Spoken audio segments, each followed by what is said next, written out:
Twitching. But I'm not recording because it just doesn't work for my computer for some reason. Everyone is... Baxter's having a seizure over in his frame. Yeah. Lovely.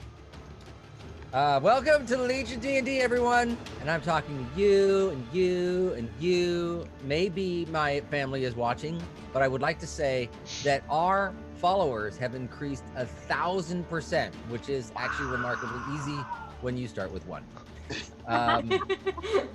So welcome to Legion D&D, where the crew from Legion M, the world's greatest fan-owned entertainment company, cast away their earthly friends and play Dungeons and Dragons. This time, I don't know where we're going to, because, well, last episode was a little crazy. But before we get to that, we have to get to like news.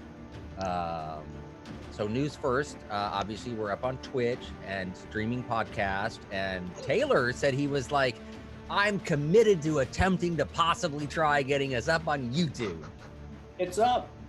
No! How do we find us? I'll never tell.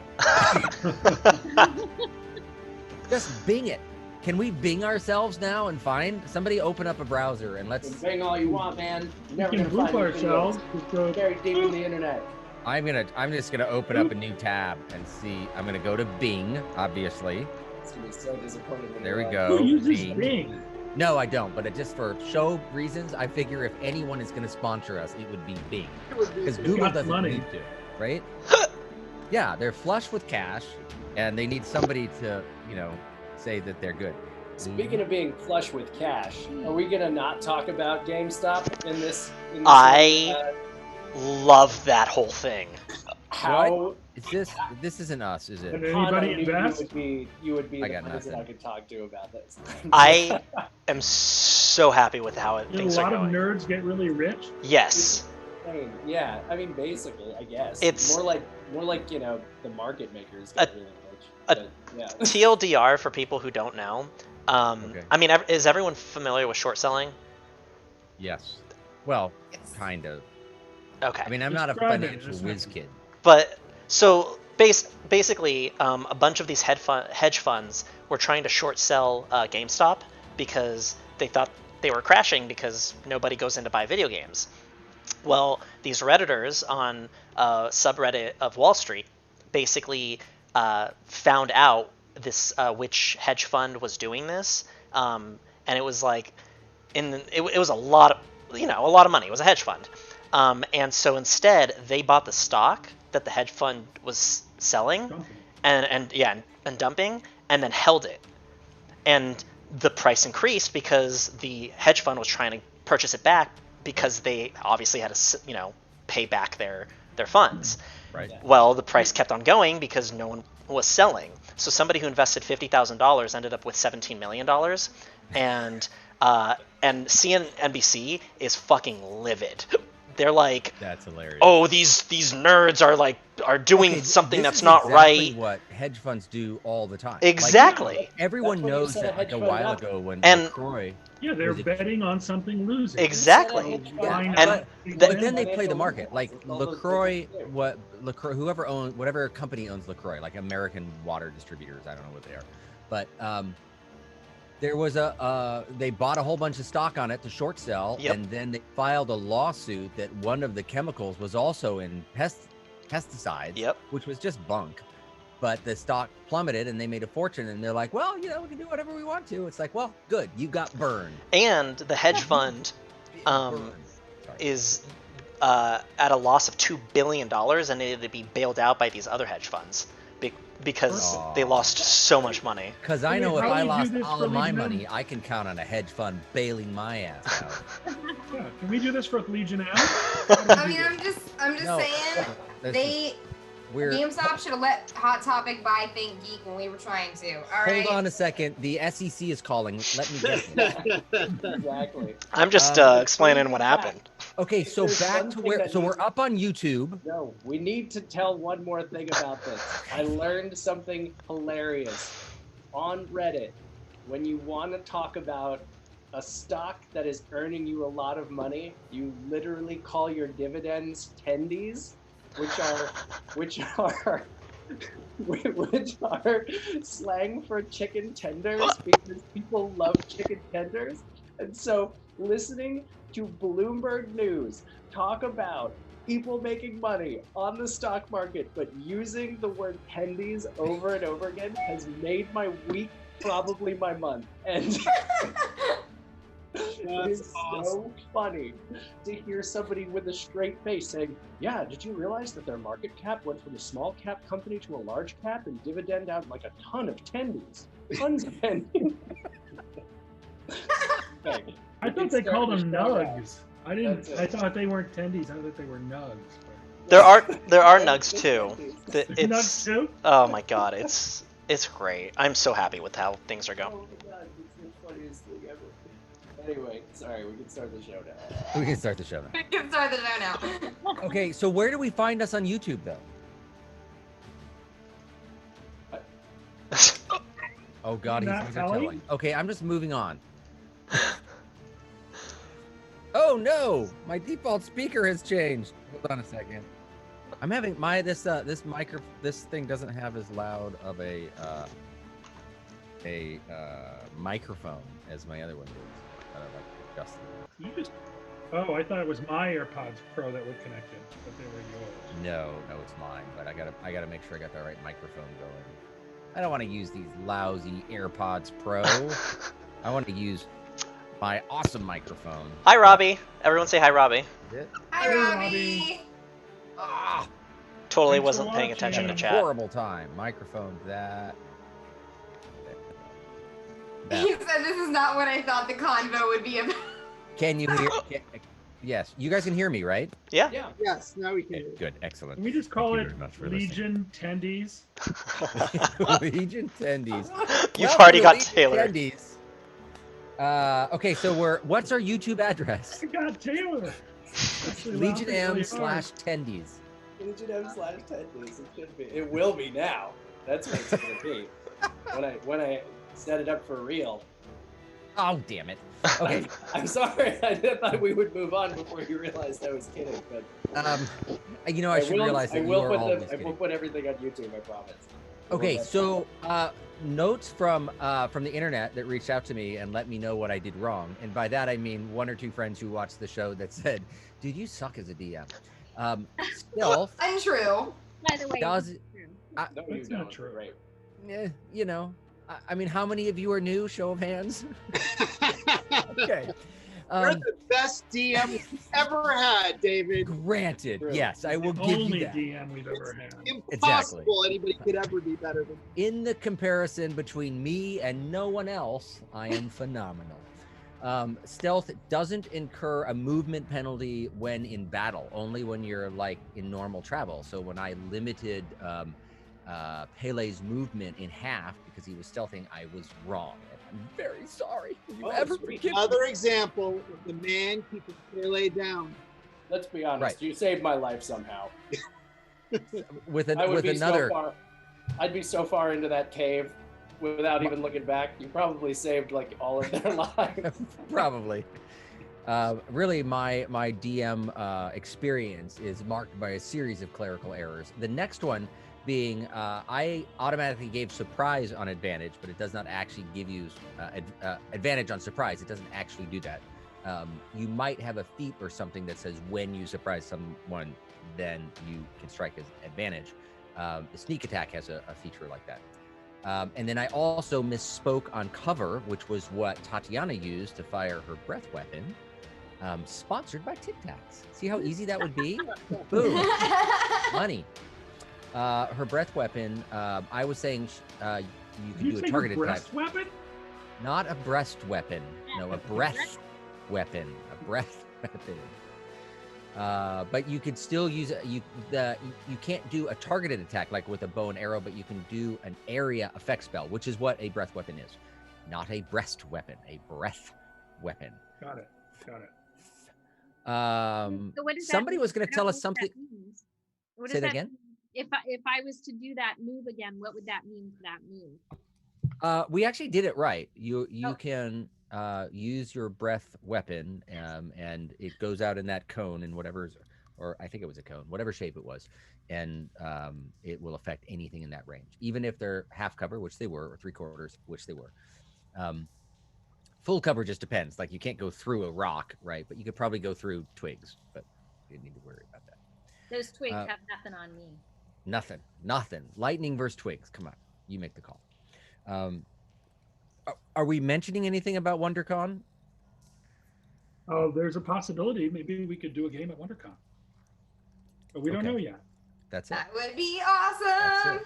Is this about the same thing that like we could, I don't know, play D&D in front of the nation as a part of an inauguration? Is it like, yeah, technically, but probably not, or like WonderCon maybe? I'd say the probability is pretty good, actually. Yo, the inaugural campaign.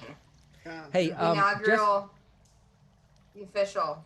I don't know if we all get to second level before then I'd say. Then maybe. I think Taylor should hold off on getting our shows on YouTube until after they say, yeah, you can do it. I'm sure it's great. If they see it ahead of time, they may not. It may not take. Yeah. So every show here at the beginning, we are introducing the person behind the character in our segment called The Person Behind the Character. And this time it is Matan who plays St. Corin. So what do you do, and how did you get into D&D? Well, my name is Matan, like Dave said.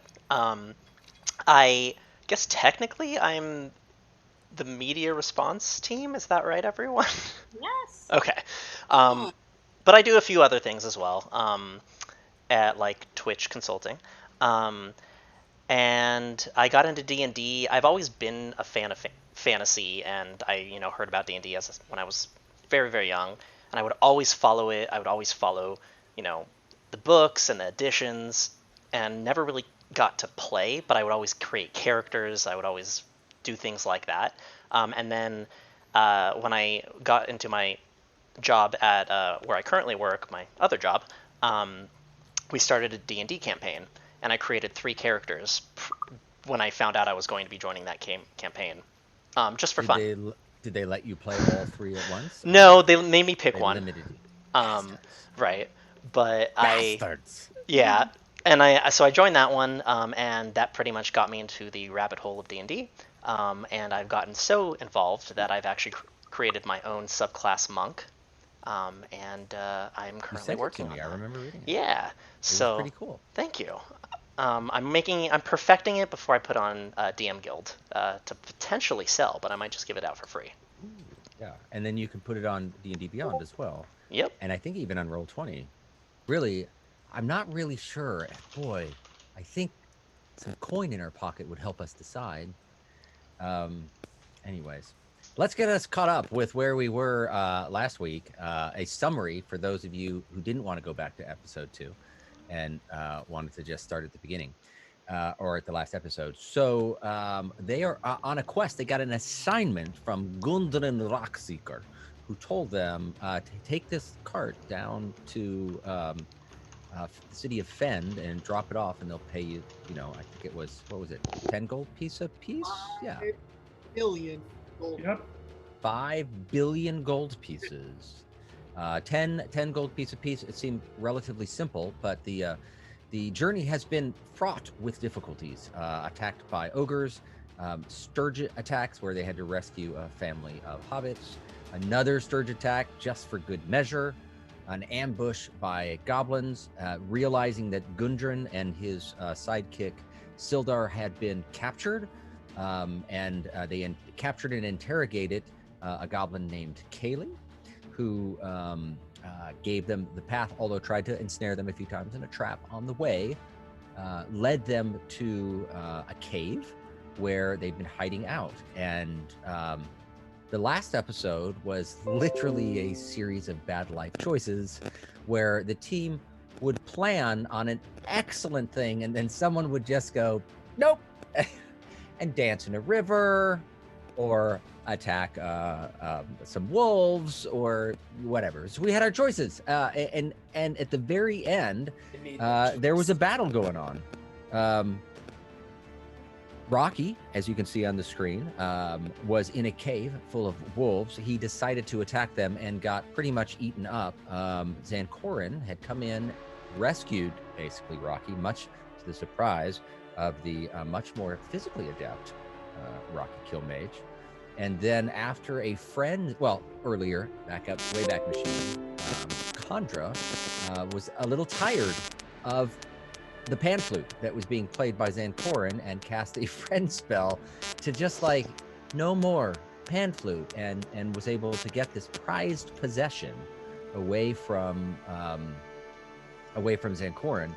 But the friend spell wears off, and it wears off with a side effect. And in the last episode, what happened was it at the very end, it wore off. And Zancorin kind of snapped to and said, Chandra, give me back my pan flute.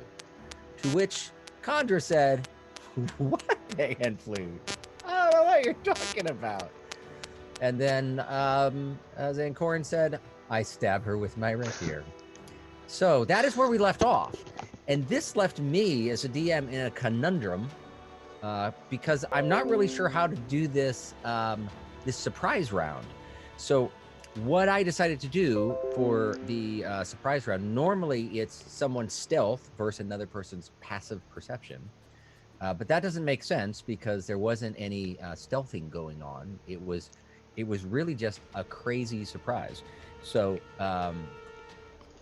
I think what we're going to do is have, we're still going to use Chandra's passive perception, which is a 12. It's not the world's best. To see if she determines, hey, something's coming up. But we're going to use a roll of Zancorin's charisma. And because this literally caught everyone by surprise, I think he deserves to roll this at advantage. So this is to determine whether you are surprised or not. And then the initiative rules will come in play. And then we'll go through there. Whether you're surprised on the first round or not, it has a big deal. So go ahead and roll. All right. That was such a good choice. I always knew Zancorin would kill you dead. And I'm doing a straight charisma roll, right? You're doing a I'm straight sorry, I'm charisma doing- roll at advantage. Okay. And you're not doing Um, anything because you I'm have not doing something anything. called, you have something called passive perception, which is at a Okay. 12. And then Okay. quick meta, your calendar invite is showing on, Yeah. Oh, and actually the Let's see. notifications for text as well. I don't know how to make those go away. Any I mean, that's advice fine. on people? I'm not a Yeah, just turn off Apple person. notifications. If that's okay. You do that right. I don't know. Yeah. I've never had to do that before, so I don't know All how to do that. good. No, the only people who have been sending me messages are you guys. So pay attention to the game. So I'm glad it was at advantage because my first roll was a 7 plus Okay. 3, and then my second roll was a 19 plus 3. Plus 3. Wait, So- do you want to hurt her? You'll see. Come on. You'll see. All right. So now let's roll initiative. All right. Great. Now we have a running commentary being shared on the screen. I'm going to keep the notifications. I think this is great. I don't make sure it's big enough that everyone can read those. Haley, you're the worst. Does Rocky need to roll initiative too? I would have turned away from the dead dogs by now. You know, why don't all of you roll initiative? Except for Rampuri. Well, Rampuri can roll initiative. Everyone except for Tatiana can roll, just in case you want to interject. But everyone is surprised on their first round, so.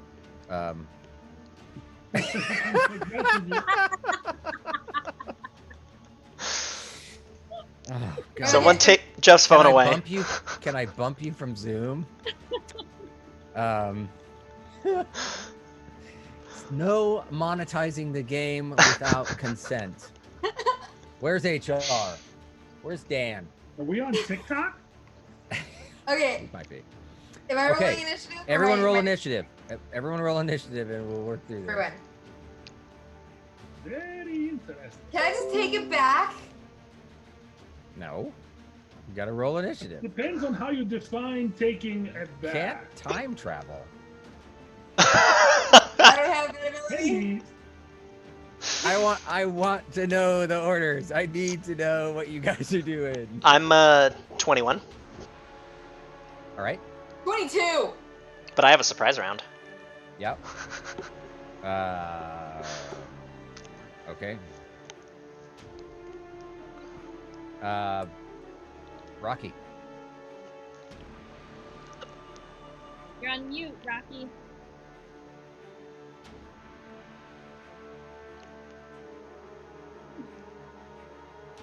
Now you can talk. 15. 15. Excellent. 15. Pele 17. and Rampuri. Did you roll initiative, Rampuri, or are you just trying to figure out? 5. You're on mute. You're constantly But he's not. texting out your Robin Hood He's code, not but on mute though, unless he's He's muted just- somehow. He's just being very quiet. All right. So that means top of the order is Kandra, but it's a surprise round, which means you miss your rounds. And Corin, you were stabbing. So, I said I'm attacking, and what I'm going to do specifically is I'm going to attack the bag that is attached to Kandra. Oh. Okay. Oh. My goal is, and I'm going to say everything out loud because this is what I'm looking to do if I succeed, is Right. I want to cut the bag and grab it, and if I'm successful, I would then like to take the rapier and put it up to her throat and say some stuff if Okay. It's So all you're successful. going Get to that far. you're going to try to cut the bag off of her, Yes. and then grab it. yes. Okay. And- I'm thinking as a bonus action in a way, it's raising the sword and then Sure. speaking. Yeah, I would kind of switch it. The bonus action, I think, would be the. Doesn't matter. You can do Okay. them both. Yep. So you're attacking a bag. So go ahead Yes. and roll an attack on your bag using your normal. The bag is like. All right, let me. Come on. So it'd be d20. All right. It's a nat 20.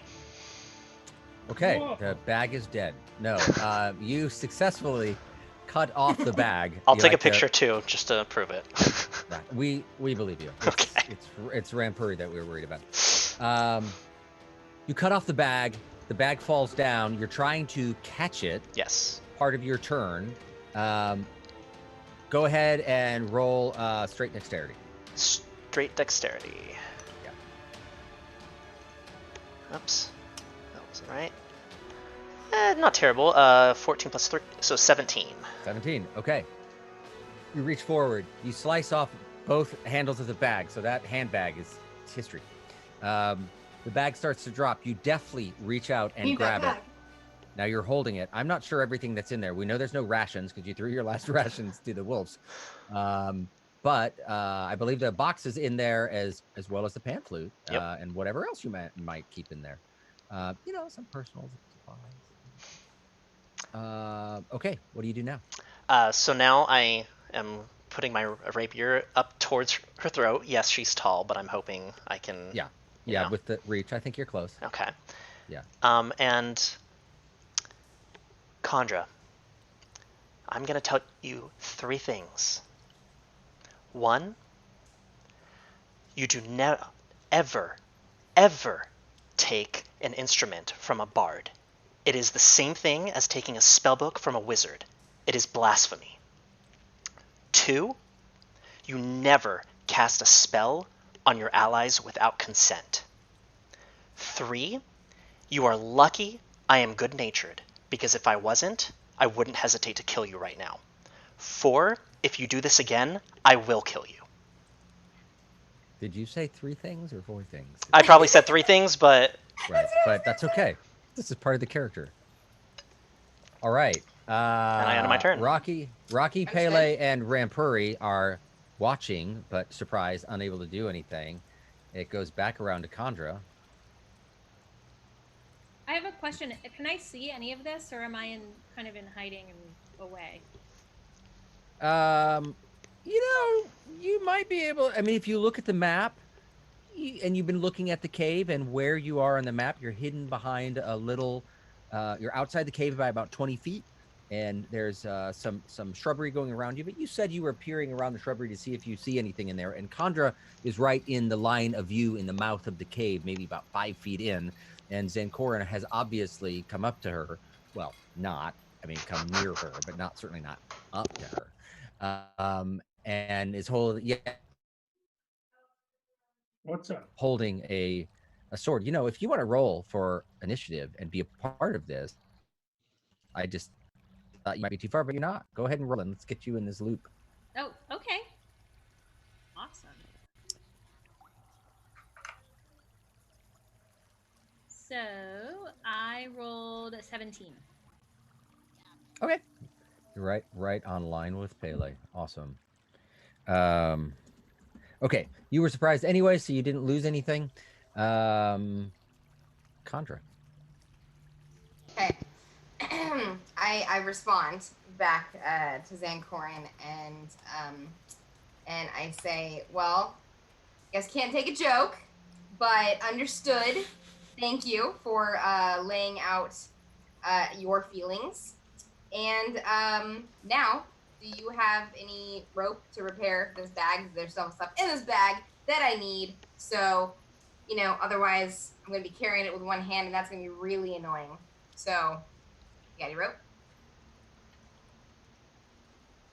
Vancorn? I mean, am I supposed to respond, or are we going through? Yeah. Okay. It doesn't look like a battle's ensuing, so I just want to watch you guys interact at this point. Okay. I'm going to drink wine and enjoy this. I may have some rope that I can give you, but I need you to understand, I am incredibly upset. That was a personal thing that was very dear to me. Someone that really, really matters to me. You can joke about other things. With that. So in apology, I would really love if tonight you would perform for us. If we live through this cave thing, then it would be lovely to hear something, and then then we'll be good. So rope, you have rope? That is agreeable. Let me make sure I have some rope. I actually don't know if I do. As Zancorin is hunting for rope, you suddenly realize how quiet it is. You hear the sound of the stream. In the distance, you do hear some voices. You can't really place exactly where they are, but you definitely hear voices like, you were in this cave for a reason, and now it's just coming back to you. That perhaps you might need to change your focus and decide what you guys are going to do as a team. Well, so far we tried our best to sneak into this place, and now we've got 3 dead dogs and 1 dead bag. So if you two could figure out your little sewing circle some other time, I'm going to go find the dwarf who's been taken hostage and is likely being tortured mercilessly while we deal with the fineries of your bag. So I would like to go into the cave with the dead dogs, pick up the rations that Conjura threw, open them up, take a bite, and then look around and see, is there anything strange about this room? There's some rubble on the side. Is there a little These are all good questions. Something I could roll for perception or something? You can roll an investigation check. Pele has a point. Yeah, I'm actually there. I roll investigation and it comes back an 11. 11. All right, you are you're looking around the room, and there isn't anything too amazing in it. It's a cave, and it is it's got a stalagmite in the center of it. There's too much wolf poop, but the back corner, the rubble that's in the back, what you kind of notice is it's more of a fissure going up, and as you peer up it's about 25-30 feet up. The rocks are, you've got dark vision? I do. You have dark vision. It's all shades of gray, but you could tell it's kind of rough. It wasn't clearly meant for any sort of travel. It's potential you might be able to climb up there, but at the top of it, you can definitely see the flickering of some form of light, like a fire or a candle. It's, flickering like an open flame would. And it seems like it's not just a candle, but it seems like maybe it's a fire or a collection of candles or something like that, because there's a decent amount of movement in the flame. I turn around Listening. and say, Go ahead. it looks like there might be some sort of fire up there. Or perhaps, wait, a collection of candles? Perhaps? Could be one of those two things. So, next, I was wondering, is it too far for me to attempt to pull myself through it? I am wary. You Where can are you attempt. going? Stop it. You can attempt to climb up and take a peek. Okay, Webfoot. Hold up. let's give it a go then. Why are you going there? That's not where the goblin said. Oh, there's something flickering behind the wall. We should figure it out. While this guy's being tortured. Good idea. I just feel like if I was going to... What? What if we walk away? Did you guys see on the D&D sheets that they just they just launched the log on it? Oh my god, they did! And When actually, you rolled, I just saw that. I was gonna say, I think they screwed something up because mine keeps freezing every time I roll, and I end up rolling like 5 times. okay, I well we're asked probably them, on the beta, but but that's it's- okay. It's pretty awesome. Where is the you log? rolled- I saw Tatiana's, but I didn't. Yeah, I actually didn't have this screen. I've got like 1,000 screens in Windows open just to track everything, so I don't always see it. But you rolled an 11, so let's have you attempt to climb up. Did you say you wanted to climb up? I Oh, do. there it I want is. to- Okay. I want to look and see if I can see what's inside the thing. Okay, it's a 30-foot climb up. So let me have you roll an athletics check to see if you're able to make it up. And now I can actually see what you roll when you roll it. This is so cool. And just for the It's record, no to acrobatics. I was really banking on it being acrobatics, but okay. so we can just solidify and end the bag situation. the sewing okay. circle? Oh yes. I have taken my dagger and put my knife through the back of it, just a little couple holes, so I can put my arm through it and kind of sling it over onto my arm. So I've kind of created my own little strap. But And anyway, actually, that's that. to end that as well, I flick over a gold and say, "You use me for my money. You can buy your own rope." Ooh. I'll take it. Yeah, A gold? and a gold is a day's worth of labor, and a rope is probably, I don't know, a copper. I So- take that. Take that. That's a win. Yeah, thanks for the gold. I won that exchange. And that, my friend, is the art of the deal. Okay, so go ahead and did you roll an athletics check? Oh wait, I did, and it came back a 6. So Why isn't A it showing up? 6. Okay, as you try to climb up, it's there's I really don't want this music playing. There's a lot of rubble that's in the fissure on the way up, and the pieces keep cracking off in your hands. You feel like you could get a grip, but at least in this first attempt to do it, maybe you have to reposition yourself to see if you're able to do it. You can continue to try to climb, or you can just give up. It's up to you. I don't give up when I'm confronted with a pile of rubble. I'll try at least one more time if I could, please. All right, one more time. Okay, let's go, athletics. It's a 5. Oh, God. A 5. You slip, you fall down, you roll down on this rubble, which as you're rolling down, you realize is like food scraps, bones, a little bit of flesh. You see one of them that looks slightly like a femur, and you're concerned. Well, this is a bit disconcerting to find a whole femur here. Well, While he's doing this, can I sheathe my short swords and pull out my bow? Sure. Because I'm like hemorrhaging. Also, can I do any kind of... There's nothing I can do to up myself since I still have Heal 2 yourself up.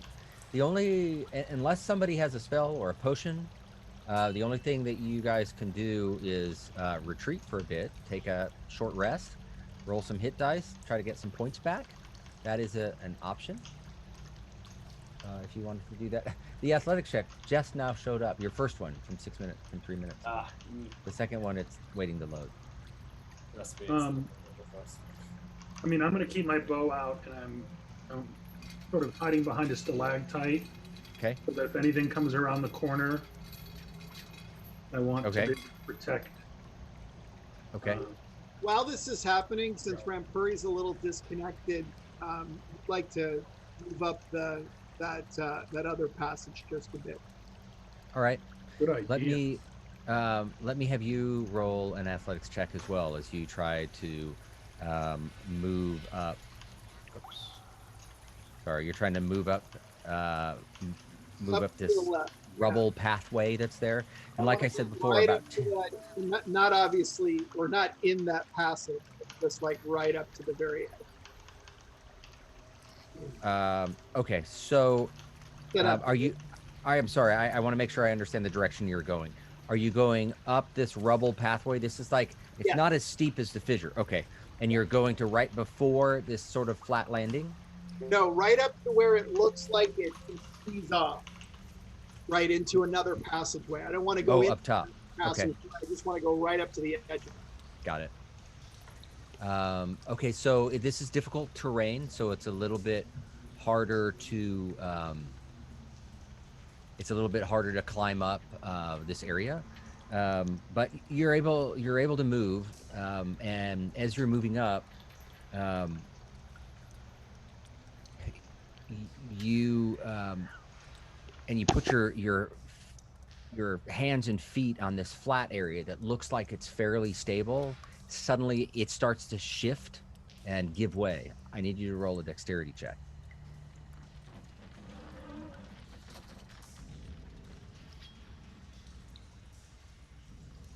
8. As you land on this platform, it shifts out from underneath you, and the whole thing begins to give way.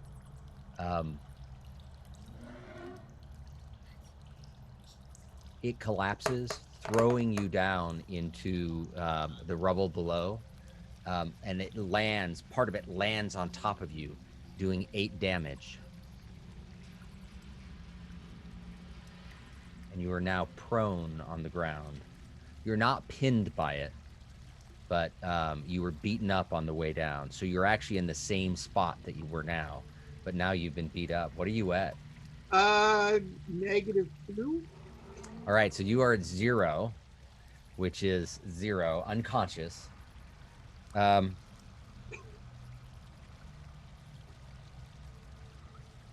do you have dark vision? Me, I do, yes. I do have dark vision. Go ahead and roll. You were engaged in conversation, facing into the wolf's blind there with Zancorin and Pele and all. And this happened sort of off on your own, off on his own, up to the side. Go ahead and roll a perception check to see if you actually notice this. 1. A 1? 21. 21. Oh, 21. I was like, well, he's gone. I'm leaving. 21. You hear the noise. The stream bed is fairly loud, so it doesn't seem too out of place, the noise that's there. But you look over and you see Rampuri on the ground. He is clutching his side, and doesn't appear to be moving. Okay, can I go over to him and ask Tatiana, call for Tatiana to join me? You can. I mean, you would have to. Tatiana's outside the cave. She is, there we go. She's about 5, 10, 15, 20, 25 feet away. So I don't know how loud you want to be or what. So. Okay, okay, in Draconic, I'm going to peek over from where I am right now and Tatiana! Tatiana! You hear me? I'm gonna say she could probably hear you. There's not too much noise outside. Come here. Come here. Come here. And then I go over to. Are you moving any? Are you coming up closer to the I'm mouth of gonna the go cave? over to the monk and hope she follows me in. Okay. Tatiana, you're still 25 feet away. You heard her say, are you going to move any closer or are you stopping there?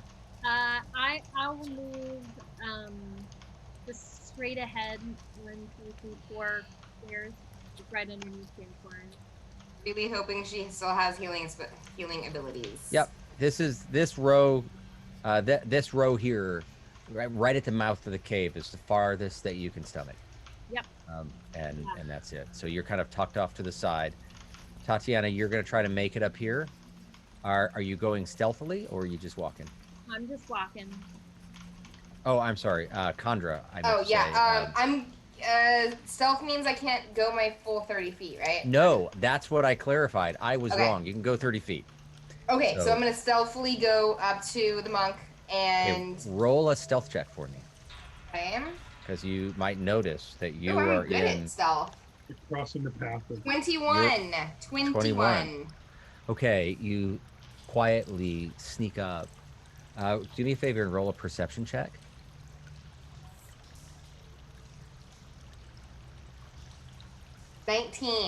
19. As you're crawling out stealthily, you look up on the bridge. You've got dark vision, and you can see the head of a goblin up there that doesn't seem to be paying attention. Looks like he or she, but we know it's a she because her name is Sandy, is looking the other direction. And you have come up to Rampuri, and you can see that Rampuri is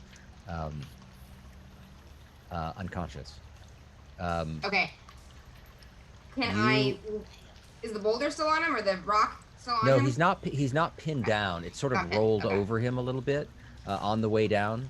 But he's on the ground hurt.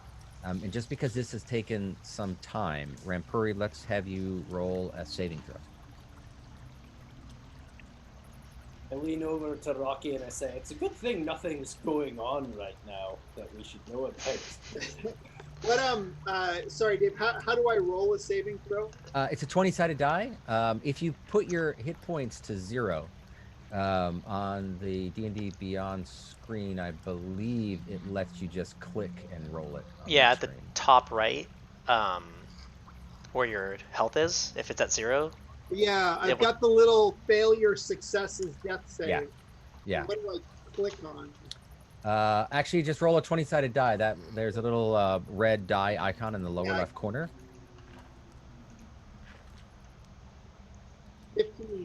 15. So go ahead and click on one of the success buttons. Do I notice what's happening?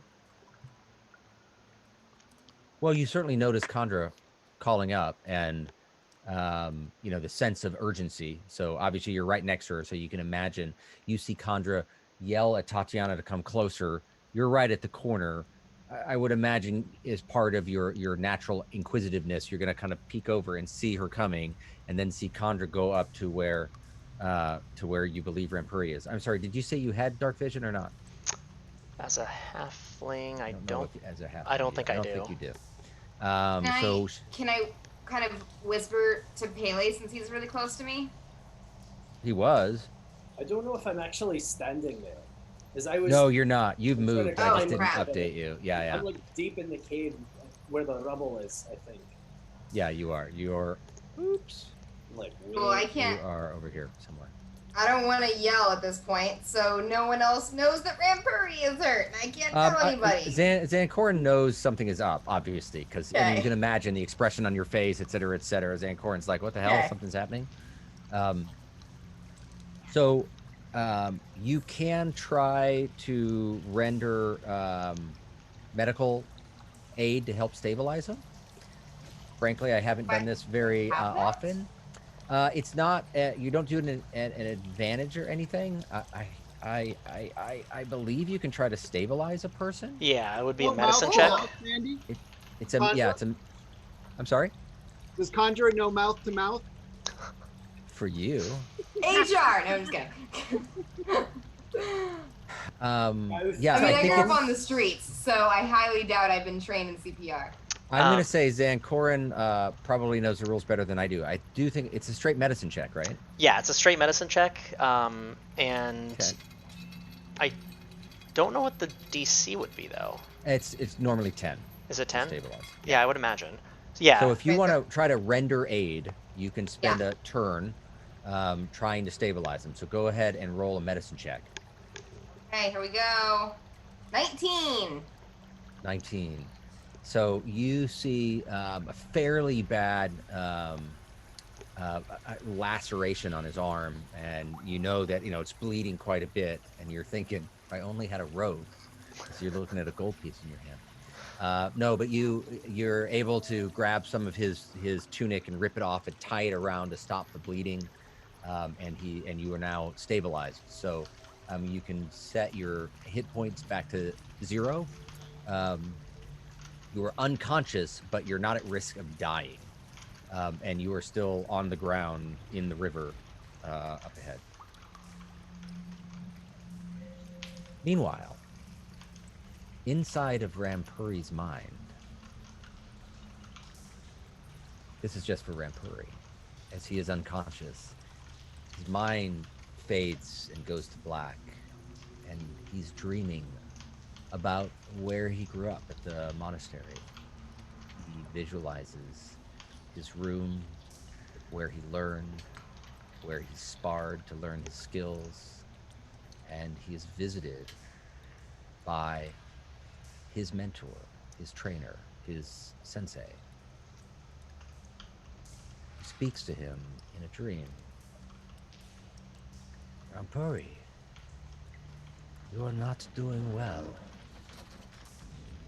You find yourself able to converse in your dream. You recognize the mentor as your mentor, Mishar. He was the person who trained you. You should see the other guy.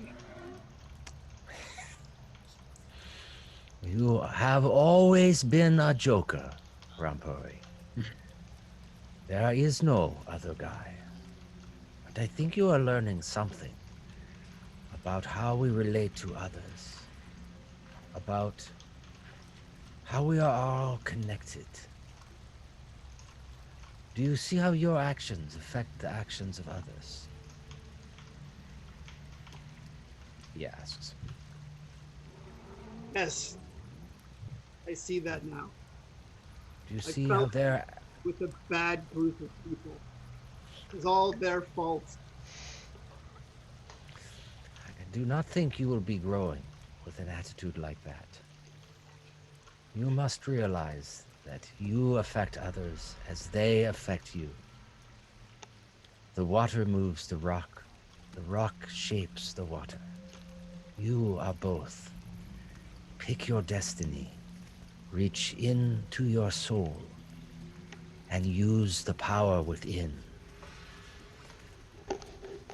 You are unconscious, and during this visitation, you have moved to level 2 as a monk. However, you can't do anything with it because you are unconscious right Too now. bad. I'm about to die. I'm so jealous.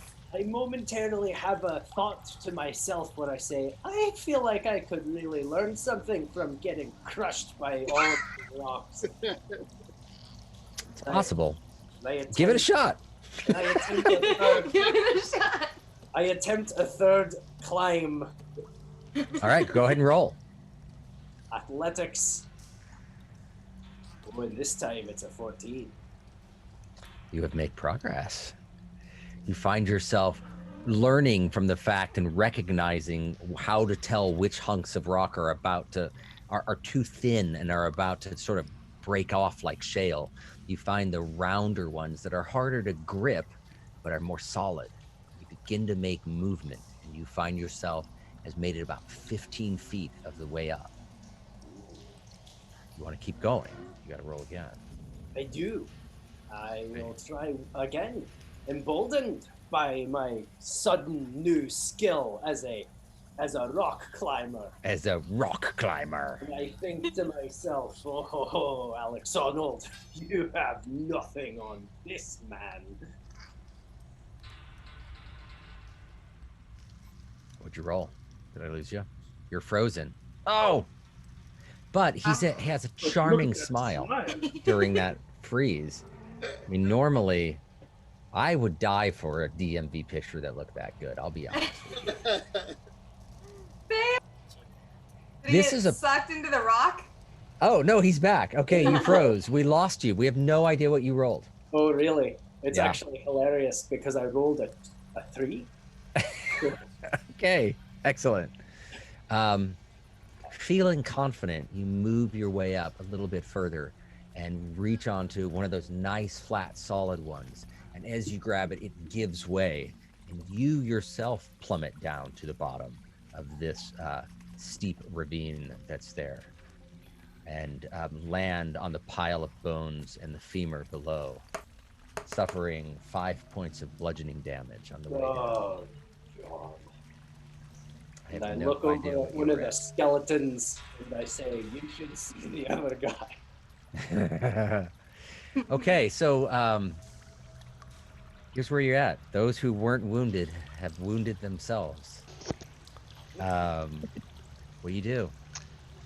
Rampuri, you see him. What is your hit points at? Pele? 4. Okay, well, you're not unconscious, so that's a plus. Can I do something, Dad? Yeah. I want to be very stealthy and go look for the monk. Okay. So you sneak around the corner. You can't see much. He's going to be passing you, Zancorn. You want to say anything?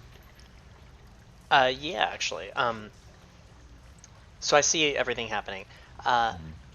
I think it's very apt for us to pull back and just take maybe a small rest, get our bearings straight, make sure everyone's good.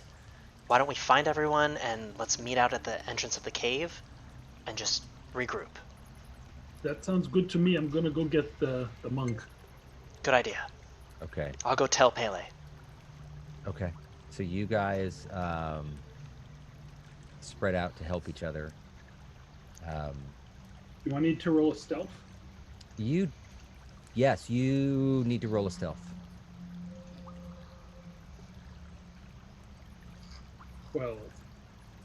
12. Okay.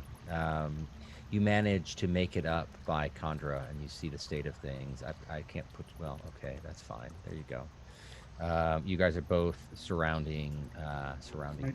Scoop him up. Okay, you're gonna pick him up and 7 move. feet tall. I'm pretty strong. Yeah. Okay. You go ahead and you pick him up. I won't have you do a. He's not fighting you. Obviously, he's still unconscious. If you guys want to try to sneak back out, let me have you do a group stealth check. So both of you roll. You both roll though. Okay. So both Khandra and Rocky roll. Rampuri doesn't. Because Very good at stealth. Rampuri's very quiet. I'm 21. Really quiet, like a sleeping baby. What'd you get? I rolled a 9. All right. I rolled a 21. 21. Okay, so you guys start to move out, and Khandra, you slip on one of the wet stones that's there, and you're about to go tumbling. But Rocky reaches out and stabilizes you just in time, and you guys are able to move out of the cave quietly. So it's literally only been about 20 minutes, if even 10 minutes, since you guys made it into the cave. Maybe less than that, come to think of it, like 5. And you have gotten beaten up, largely by inanimate objects, but some of you by wolves. And you're outside the cave. Remember, Kaylee is tied up about 50, 60 feet away at the outside of the map. The cart is still about 45 minutes away, 30 minutes away. You guys know the path now, so it's not as confusing if you needed to go back to it. What do you do? You guys talk amongst yourself. Role play this for me so I can drink some wine. So, first of all, I let everybody know, guys, I saw a goblin, I don't know, about 30 feet past where Rampuri was hurt. There's a bridge and there's a goblin on it. It didn't see me, but there's a goblin there. So there's definitely like some danger in there. But I feel like we should keep going to the eating room, right? Because that's where the guy's supposed to be. I think that's a good idea. I think right now we should all take maybe a 30-minute rest to kind of regroup, make sure that we're feeling okay. I think that's very, very, very important for us right now. And after that 30 minutes, we can go in with a fresh mind, and we can go straight to and we all go together, and we all go straight to where we think the hostages are. Guys, the monk is not doing well at all. Well, Really. Tatiana, can you please, do you have any healing you can give the monk right now? So you guys can also take a short rest. That's my 30-minute. Yeah, that's an hour. But okay. Oh, is it an hour? I thought it was 30 minutes. Maybe it is. Yeah, I'm pretty sure our viewers aren't keeping track of time. It's at least 1 hour. You're right. I'm going to say an hour and 2 minutes. So you can take a short rest, and that will help you recover hit points and things like that. That should bring Rampuri back to life anyways. Rampuri, I don't believe you know how to up your character a level, do you? I do not. So that may be something that you just pick up afterwards, and we can just use the storyline to say, yeah, you're there, but you're a little lightheaded. And we can help you do that, because I don't think we want to take the time right now to go through it. But that's something you should do. Matan can definitely help you out with the details of that to get your character up a level. Going up a level doesn't increase your current hit points, but it does increase your max hit points in the future. So you guys rest for an hour. On your sheets, there is a button that says short rest. You guys can go ahead and click that, and there's a recover button that says reset maximum hit points. I would suggest doing that. There may be some other bits that you can do as well that you can check off. You'd want to check everything on that, and you hit the take short rest button, and then it's going to turn green, and in very small writing it's going to say confirm, and you have to hit it again until it hits 0 or it doesn't do the short rest. And that should recover your hit points, and it should recover any spells that only need a short rest to do. Chandra, I believe you have something called Arcane Recovery, which allows you to reclaim 1 spell slot. Nice. So if you look under your actions and you go near the bottom, you'll see that you have, and once per day when you finish a short rest, you can choose a number of expended spell slots to recover, but that number currently is 1. So you can click that button and it will give you a spell slot back. So you'll have cantrips and then 1 first level spell that you will be able to do. I don't know if anyone else has things that let you do that. My hit points did not go up though. Did you click the check mark? Yeah. Hold on, let me check yours. I'll play with that. I don't know what the rogue thing is. There's like a button that I can push that just says rogue hit die. Yes. Go ahead.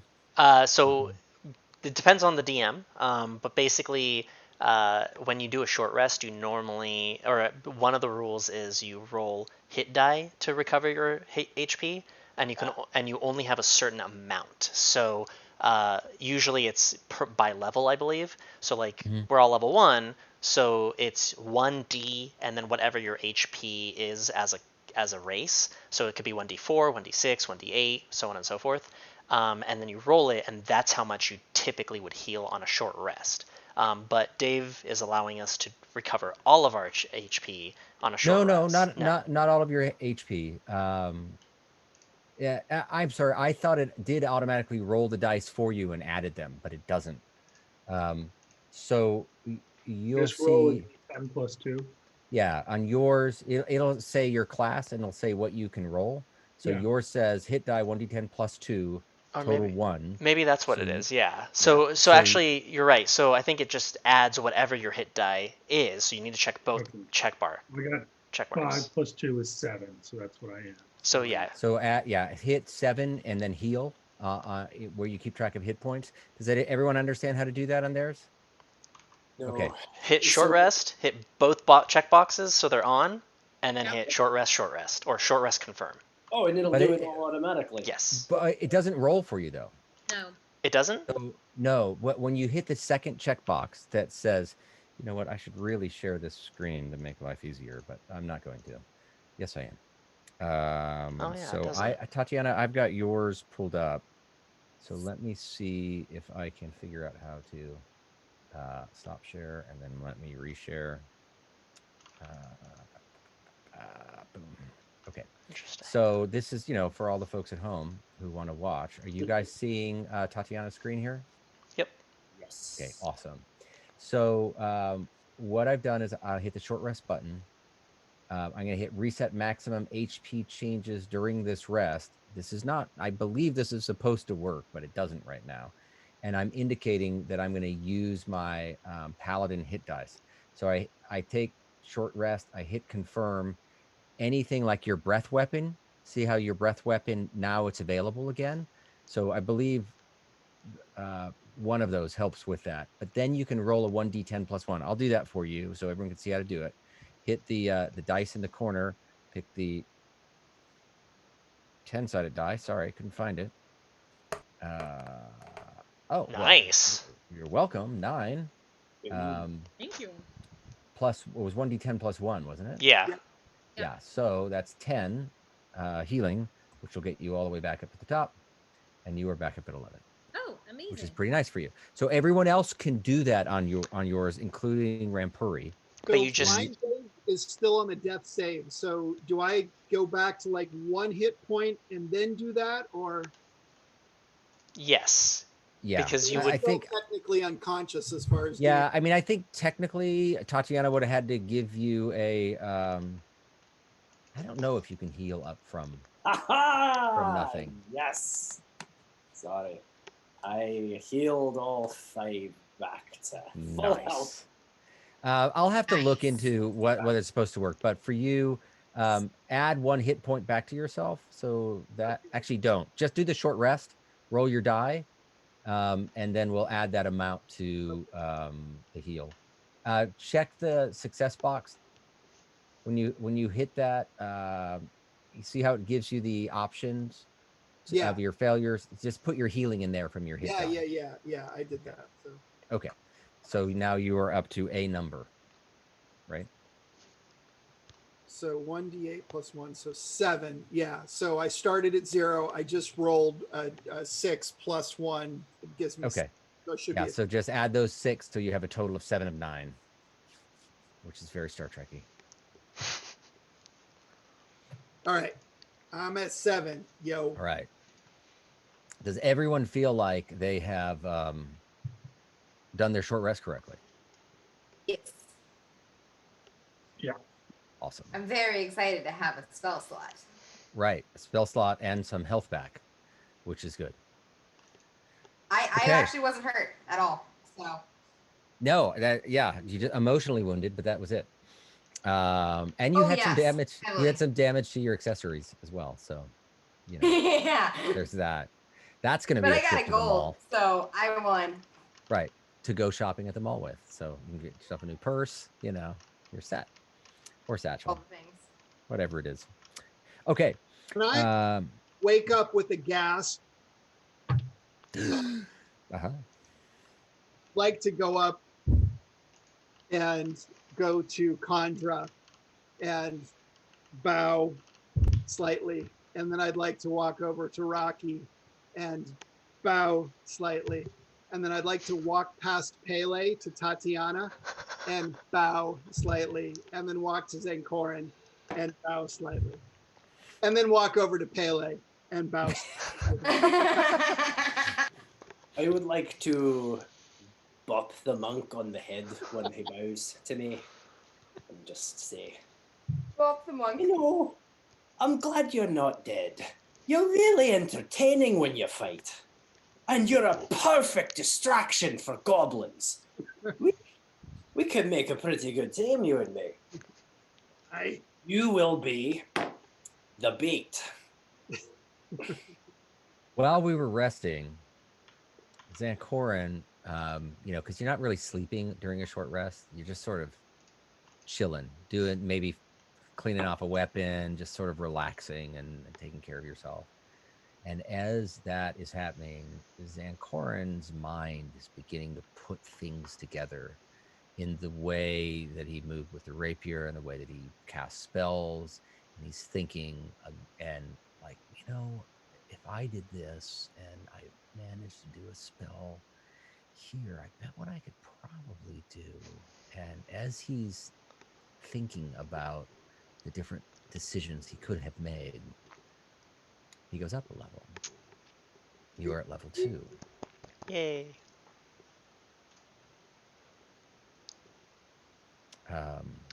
Yeah. So Time for if the you time. know how to do that, you can just move yourself up to level 2. I shall do that. Ahead of Rampuri, who is wishing he had more D&D chops so he can just do that himself. So we're taking a short rest. You have Zancorin has moved up a level. Normally, I would say at this point, at least in the way this written boxed episode is adventure is supposed to go, not that we have adhered to it at all. You would still be at level 1, but you've had like 18 more encounters than you're supposed to. So it makes sense that you guys would be able to move up. We're going to take a short rest ourselves, right? Little bio break. Yeah. At 7:46 here. So let's take 5 minutes and you can get a refill on your wine. And to everyone that is watching, well, if you're on a podcast or YouTube, we've edited it. So we're just going to start in like a minute, but it's not like you can't pause at any time. But if you were looking for a time to pause, oh crap, you probably already did. Can we give a shout out to Tom in the Twitch chat? What's up, baby? What's up? I see you chatting. I don't know how the Twitch chat works. Tom is a cleric, and I don't know, Tom, if you can text me some of your healing vibes. If I'll give you the number that you can text it on screen. If someone texts me a healing spell on screen, does that work? No. No. Yeah. Just like Good texting try. someone is awesome doesn't exactly make them awesome. Oh, Right. that is not true. That is Right. I'm thinking that if you yeah, never mind. I won't go there. Short break. awesome. BRB. BRB. We will be right back.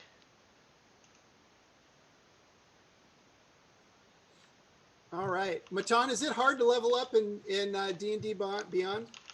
Not really. Can you walk me through it? Yeah. So at the top left, you'll have your character Yep. thing. If you click on the gears screen, Yep. you'll see now on the right side, it will say manage levels. When you click on the gear. I do see it now. Yep. So you click that, and then all you have to do is drop the 1 down to a 2. That's it. Unless to keep it simple, drop the 1 to the 2. Because you can multi-class into other things, like you can be a monk / bard, a monk / ranger. But oh no, I'm monk all the way. Yeah, I'm monk through and through. Monk to the bone, baby. And then if you look at it now, your class features may say 2nd level, so like a few things popped up, possibly. I don't think I get some key stuff that I can do, but it's not. I don't get to choose anything until I get to level 3. Yes, but just make sure you read your stuff, because some stuff you might have gained. I don't remember the monk 5e. Let me just see. I don't recall what monks gain on level 2. So I just clicked the little 2. So level 2, you gain key. So now you have key to use. and then you gain plus 10 movement because you're now if you're unarmored, you gain 10 feet of movement. And you have 2 key points to use, so now you can do like any of those. Close and patient defense. Exactly. So, and you can do that 2 times. So those are the 2 things you gain at becoming level 2. Yep. So that is it. Like, so it says unarmored starting at 2nd level, your speed increases by 10. So my speed was already increased by 10. So am I up to 50 feet now? Yeah, and it should show on the on your character sheet. Okay, so my hit points still say 1st level. And is that because of the fact that I haven't had a long rest yet or something? Yeah, because it should have gone up. It's weird because like key says 2nd level, unarmored movement says 2nd level, but unarmored defense and hit points both say 1st level still. I believe defense, that's a whole separate thing. So you have unarmed defense. I think it comes. Actually, I think it's just 1. You only gain 1 unarmored defense. Yeah, beginning at 1st level while you're wearing no armor and not wielding a shield, your AC is 10 plus your dex plus your wisdom. So that's always going to be a level 1 thing. But you are level 2. It also changed my hit points because I was at 7 before of 9, and now it's telling me I'm at 13 of 15. Yeah. I didn't gain that many hit points, did I? Well, you gained that many hit points in terms of My when max. your max. That's something Dave is going to need to decide on. Yeah. If Okay. Well, he had said that I don't gain those now. Yeah. But I was just surprised. You actually gain. So the fact that I went from 9 to 15 with 1 level, like that's kind of what you'd expect. Yes. Awesome. He has it fixed.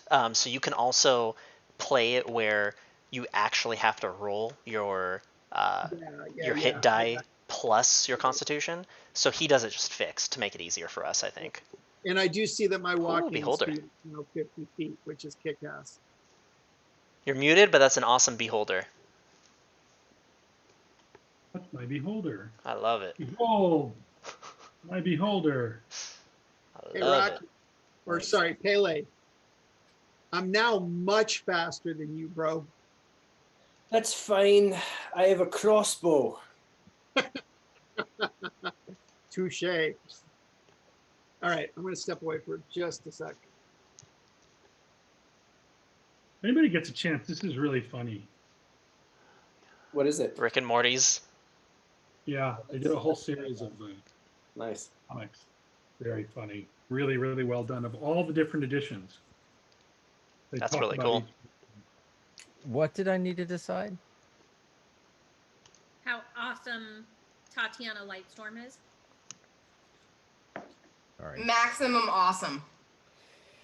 How do we get Tatiana over her spelunking issues? We made cake pops the other day.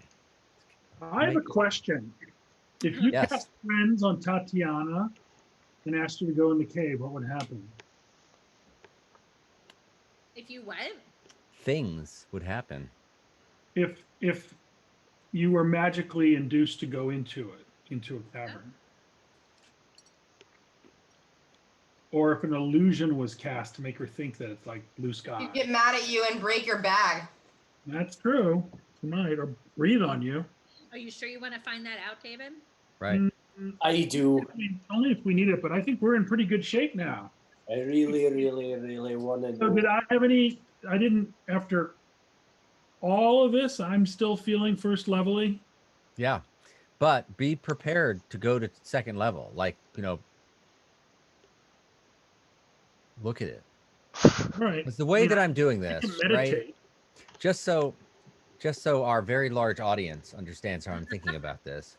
I just always thought the dynamic of, all of a sudden you are 2nd level, like, yay, all of a sudden I'm 2nd level, fantastic.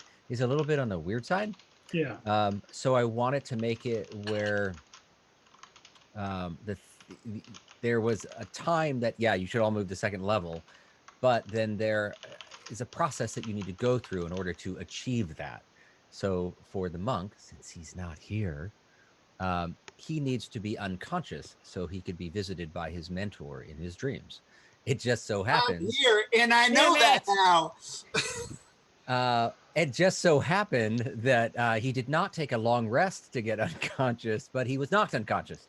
So I don't know when it's going to come, right? So each of you has your own sort of trigger that you will learn over time. I think my trigger is killing goblins. Yeah. Maybe. I really would much prefer to kill goblins than wolves. I'm not going to do that again. I mean, now swear I will not kill defenseless animals. I will do this. I will let all of you take one guess at what your trigger is, because you should have, you guys are thinking about this now. It's like, why does the monk look so awesome? Like he's ready to go. And why does Ancorn have this extra swagger? I think that mine comes from sneak attacking. Close. I do not want to think about what my trigger is. Close, but wrong. When you feel the life leave a goblin's face when you've got its neck, your hands are like, haha, you didn't see that coming now, did ya? And are we back, by the way? And are we? I don't. We're broadcasting because we never stop. Actually, we just have a sign up that says, whatever. I had a great character during the game, but it's close. You're close, but no. But Kaylee's like, I'm right here. And I say, I know, Kaylee. I said it because I knew you could hear me. Condor, what's your guess? Oh, you got your mouth full. We'll skip you. Tatiana. For what triggers you to move up a level? I was thinking about it. I don't know yet, but based off my history, it could be something really un-PG. But I don't know. I haven't figured it out yet. Could it please be the sound of a pan flute being played? That would be so poetic. It's not. The sound a pan flute makes under a boot. What would Tatiana's guess be for her character? My guess would be when I'm praying. You are right. Oh. You are absolutely right. Paladins will generally spend a little bit of time in morning prayer. So, and the reason I'm allowing you to guess is, you know yourself, right? And you know that, like, this is when I'm closest to who I am as a person. Rocky, what's your guess?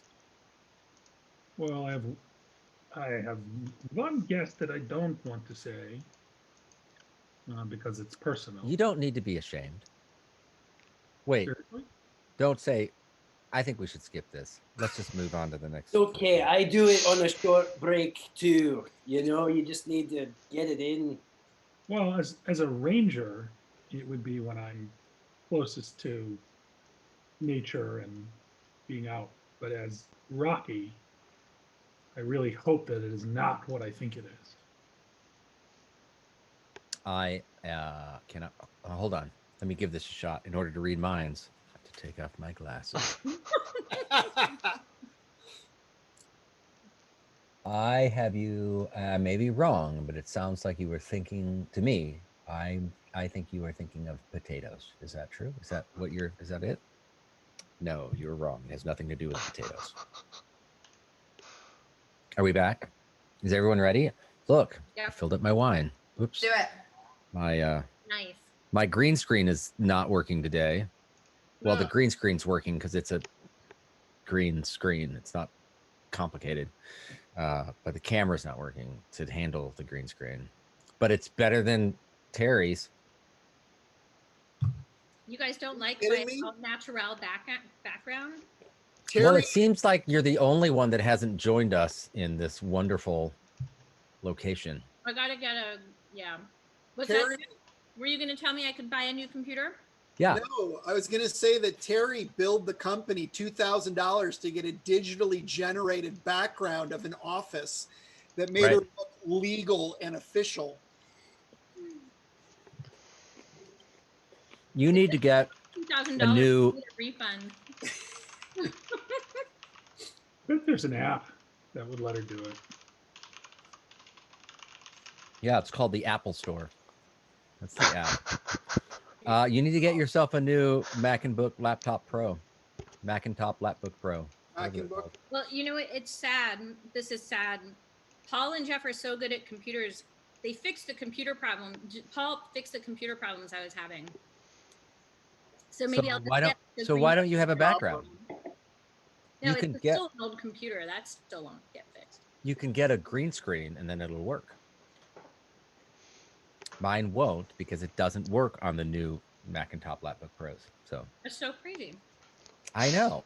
And it worked on my 2016 one, just peaches, which is not an expression, but it is now because we're so popular. You're going to be walking around and people are going to say, I feel like peaches. What if she got an external camera? Would that remove the load from that the internal camera is using? No. Not. No, it's all CPU power that's in there and lack thereof.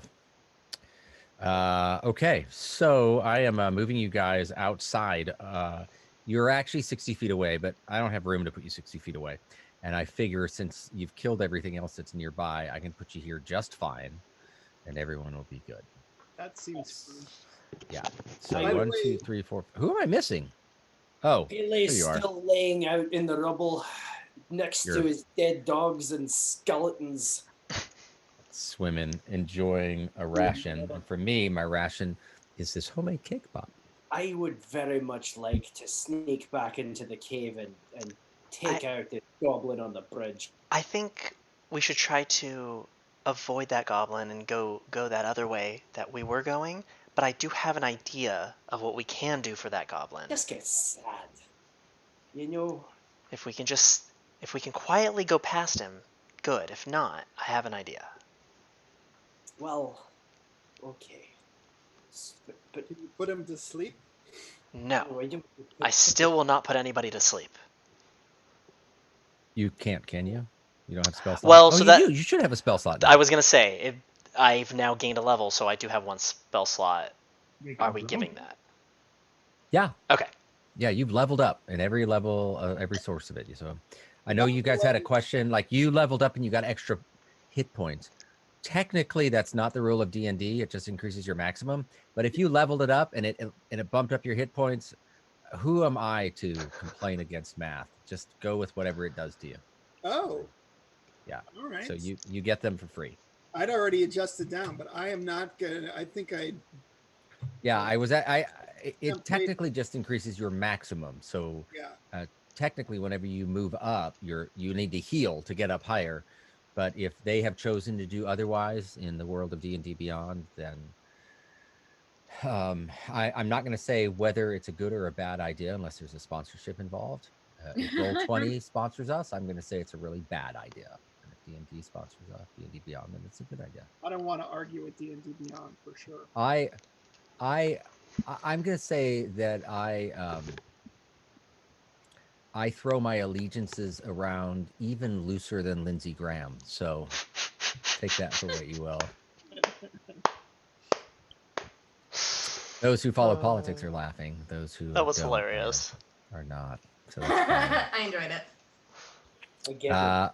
Okay, so what are you guys doing? It's my turn just to listen to you guys have a conversation. Get into your roles, talk to each other, figure it out. Pele, I think you should take the lead. I'm going back in that cave, and I'm doing it right now. Yeah. So whether you want to come with me is up to you. Whether or not, but I'm gonna sneak back in that cave. I agree. I think we should follow Pele and go towards the left and try to get up wherever that was that you explained. I don't think that's where Pele wanted to go. Well, bad. Wait, hang on. Which one? Do you mean the one that almost killed me, or the one who almost killed him? The one that almost killed him. Rampori. Yes. You want to go up the Rampori one? Yeah. And technically, that one is a steep ramp.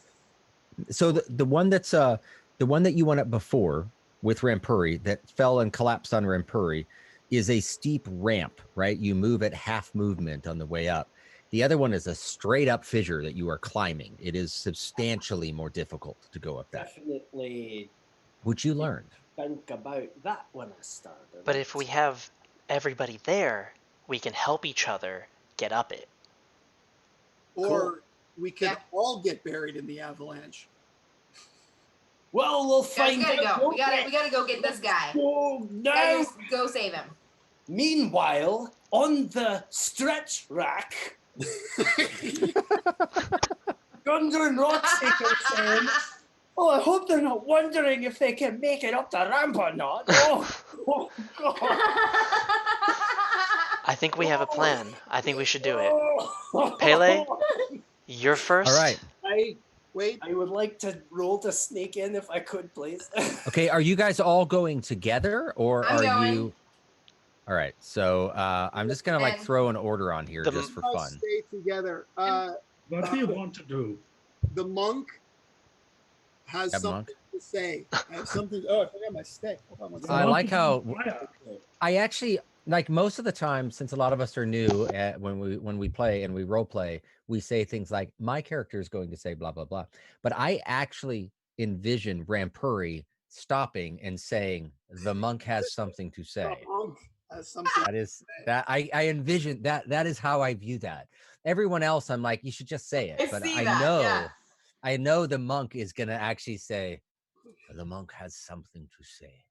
And he says it. So The monk. We should all stick together, and the monk should go up front with Pele because I have monk superpowers. You think Okay. so? Well, Alright. meanwhile, Pele has rolled a 22 stealth check and sneaked Okay. away from all of them. And so wait, are you guys going together? Well, actually, let me explain this because this might be new for folks. If you go individually, one at a time, you each have to roll stealth checks.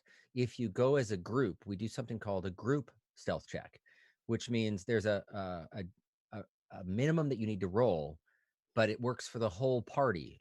So as long as half of the party, and you've got 6, so as long as at least 3, you get an advantage just because of rounding. Roll above that, then everyone passes. So it's generally more beneficial to go as a group, with the concept being you don't want one person to screw it up for everyone. And then if you were all going together, much like Rocky was able to grab onto Condra before she fell and made a whole bunch of noise, you'll be able to help each other out. So That's are good. you may not have known that rule, but you do now. So now I will let you, Pele, decide whether you're going to go, screw these guys, I'm going on my own, or if you're going to go screw. yeah, you make a compelling argument. But screw these guys. I'm going on my own. Oh my Okay. god. 22 go ahead. stealth. I roll a 22. All right. So where are you going? I'm going up the 5, 10, 15. let's see. I see there's a goblin there who I very much want, but we'll wait. I'm gonna go left and explore the ramp. Okay. That's 2025. It's half. It takes you, twice as much to go through there. You've only got 5 feet left. This is the area that you were trying to get up on. But now that big stone is actually further down below. You were able to walk up that relatively easily. And this area is just continued rubble. There doesn't look to be like any large piece that's going to give way. It is full of rubble. You can still lose your footing, but that's why it's taking you half movement. But I'm going to say this is as far as you can make it. Sounds good to me. Guys, I think Pele already went, so we should really get going if we want to catch up to him. Yeah, okay. let's go as a group. So, Let's go as a Group group. stealth check. Everyone roll a stealth check. but, I'm but not- what about Tatiana's got something to say here. Okay. I will guard the outside for all of you and make sure that it's safe for when you come out. Okay. Stay hidden in the Okay. bushes, just in case. Keep that little goblin quiet. The goblin's 60 feet away. So Okay. are you staying right up, Tatiana? Are you staying? So everyone else is in the mouth of the cave. I've assumed you sort of walked up there with them. Are you going to stay at the mouth of the cave where it's a little bit uncomfortable, but you're okay? Or do you want to go back behind the bushes? I'm going to go back behind the bushes where I was before. Okay, so you retreat about 20 feet south away from the entrance to the cave. You tuck yourself behind some bushes, so you're at, depending on where someone it is, anywhere from half to full cover. And you're peeking around the edge, watching them go into the cave. It's still light outside. It's like I said, it was only like 1 o'clock when you guys went in before. It took you 5 minutes to get the shit beat out of you, and by inanimate objects, and then you came back out and rested for an hour. So it's only like 2:30. It's fine. It's plenty of light. Um, let's have the four of the rest of you roll a stealth check. 16.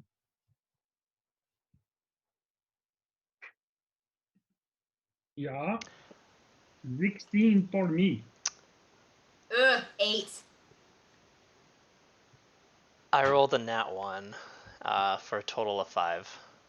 Oopsie daisy. I did you technically roll before you said to roll, though. So I'm gonna say tie goes to the rollers. You guys have enough to pass that. So Okay. that's that. The rule in D&D is generally the tie goes to whoever rolled. Is how the easiest way to do that. It may not be always correct, but it's good enough for me. So you guys are able to walk up. Who's got night vision or dark vision?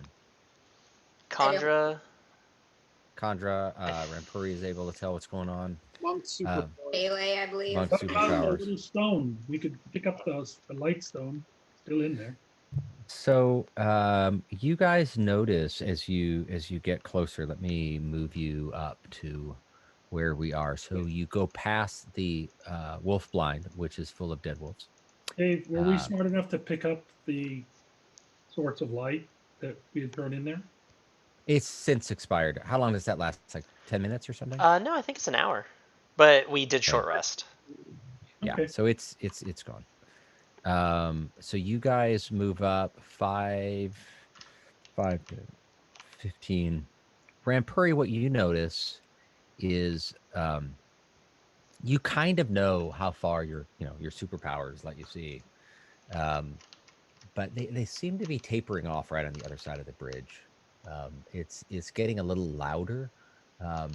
You hear what sounds perhaps like a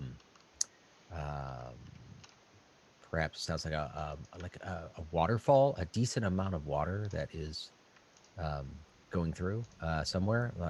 It just sounds like water, but it's louder as you're moving further up that tunnel, and as you get to the point on the bridge, which is maybe 15 feet in front of you and up, and you get right to the far corner of the left passageway that Pele crawled up.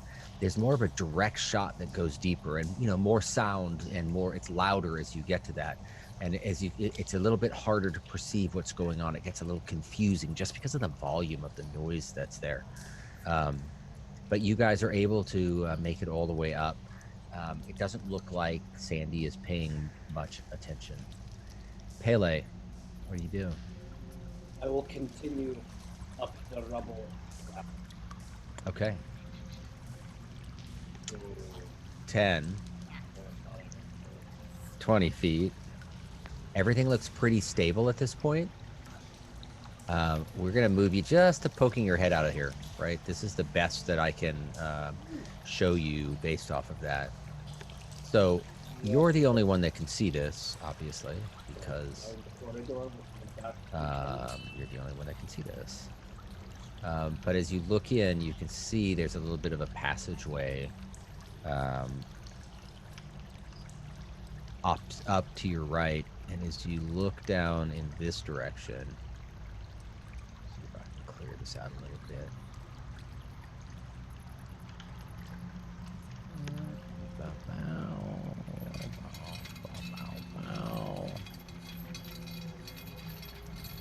All right, you're able to get a better view of what's in there, and what you can tell is you see a larger goblin. I know I have a picture of a different beast here named Brett, but he's actually a goblin. I just wanted to indicate that he was a little bit larger than the rest of the goblins that are in there, but he is a goblin.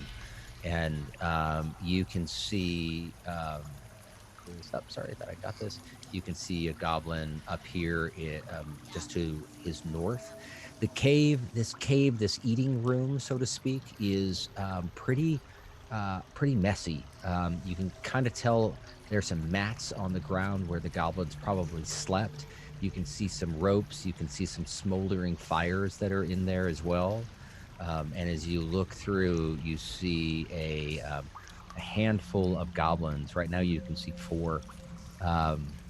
Sounds like there might be a little bit more. You hear some talking that's going on, but you can't tell exactly what's there.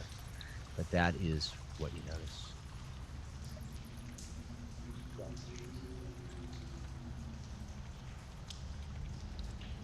It's still my turn. I could do something. You've used your movement, so you can use more movement to crawl back, tell them what you've seen. You can, just go out and attack if you want to. You've got choices. Okay. I wish I knew what to do better, but I don't think it makes any sense to like fire blindly into the thing. So, would it make sense to? Is there any use to like sneaking closer, or am I like? I think I'm at the place where I would be before I would want to let everybody know it. You're in a pretty good spot. Yeah. Given that your weapon of choice is a hand crossbow, right, which doesn't require, it's not like a longbow that you need to stand up and do stuff with it. You can lay down and fire off shots if you wanted to. You do have a clear shot at a. So just so everyone knows, we're playing virtually, obviously on Zoom, and normally we're looking at a table and we're all sharing the characters, and we can point to them and say, I'm going to go after this goblin here. But it's really hard for us to do that here. So I've gone in. That's why I've named all the goblins. Like we have one called Kaylee. So all of these have been named as well. So that the goblins that you can see is you have a goblin that looks bigger and stronger than the rest. His name is Brett, and there's a couple of other buddies with him. One of them's name is Tobin, and another's name is Squeeb. There's no reference to anything political on that.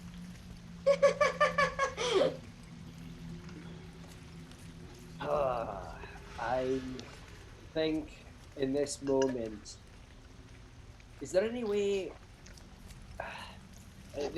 I'm sorry. I just feel like I don't think that I would just like shoot an arrow at one of them. I don't know, but like. Yeah, I don't know I how mean, low you're supposed to get here. I don't know. You can crawl back down and tell people what you found. You can do what your choice. I feel like that's the appropriate thing to do. I think I will know when it's not a good idea to go like. For the first time, you feel like you're going to make a smart choice. I think I've made plenty of smart choices, just to be clear. Really? But I will turn. Well, I don't know. Are they coming up to me? Because why should I waste movement? Why don't I just wait till they come up to me? Okay, that's fine. No, they're no one's moving. But I will tell you this: that as you're stealthing around and sneaking, you realize, this is what I'm meant for. And the more I sneak around in the shadows, the more I feel like I can do things. And you go up a level. You're now level 2. It is in the act of stealthing that things connect for you. And you realize all the trouble you can get into. Okay, and then they're awake, aren't they? They're not like. Oh yeah, they're awake. They're talking. They're milling around. But the view, you're being very careful to not, obviously give your position away, and they're presumably not looking for anything. So you have poked your head around the corner. You've seen what you've seen. You've backed up out of the way so they can't see you. Okay, so you can. Or can I hide?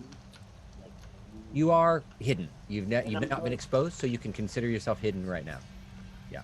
You need to tell everybody what's going on, and if they choose to go a different way, that's their problem. Okay. So what do you guys do? You're down below. You haven't yet entered this this walkway. So I'd like to go up to Pele. Let's follow him. I agree. Okay. 10, 20, 30 feet. You've got 10 more feet that you can move. I actually have 50 feet now Oh, you do? as a level Okay. 3. You've got 2 more, but getting around getting around Pele's fine because he'll let you through, but it's going to be a little bit harder for everyone else. So you're here right now. You got 20 more feet of movement. Or excuse me, you're in an area that's difficult terrain. So your movement every 5 feet counts as 10 in difficult terrain. So this whole passageway, as you're climbing up and the rocks are sort of slipping and you're trying to get your bearing as you're moving up and not slide down, as you remember you did just a little while ago. You climb yourself up. It's a little slower going. That's why you can't go as far. But you have got 20 feet of movement left, the first 10 of which would be difficult terrain. But then you would have 10 more feet outside of that that's not difficult terrain. So what do you do? So what do you see, Pele? Okay, so way down in the distance there, make sure you stay quiet because we've got at least 4 bad guys, and maybe one of them is bigger than the rest of them. His name seems to be Brett. I can see it on his big brass badge that he wears so proudly because he's like, oh, woo, my name is Brett. I'm pretty sure it's a belt buckle. Scotland. Oh. It's a country western belt buckle. Actually, no, it's a monogrammed shirt. Let's be honest. It's A polo. monogrammed bowling tie and a monogrammed shirt that says Brett on it. Yeah, he's definitely one of the worst ones. So here's the thing. I don't think it makes sense for us to just bum rush him, but maybe if we let everybody get up in the corridor or something, we could I don't know, maybe we could hot gates him. You know, we could make a distraction or something, and then they'll come follow us, and then we'll kill them real quick when they come down the corridor, before they even know we're here. What can you think of that? Then we Well, don't I have- can speak Goblin, so I could tell them something in Goblin. You're a little far away right now. They're still having a little mini conversation here. You know, Pele, can I, are they paying attention or can I sneak past to the other wall? Straight up. You can try to. You can roll a stealth check. Yeah, I'm asking Pele if they're paying attention or if they're. well, it looks like they're kind of, just going about their business. They're paying attention to themselves, but they're not, they're not asleep. They're moving around. So I think if you did it quick, you could probably get. All right, I'll do it quick then. That's what I'd like to do. To slide past Pele and go kind of up the passage a little bit in the other direction. No dancing. All right, go ahead and roll a stealth check.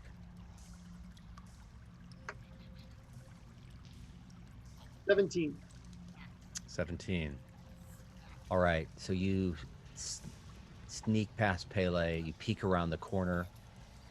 You look over and you're able to see Brett and Squee and Tobin.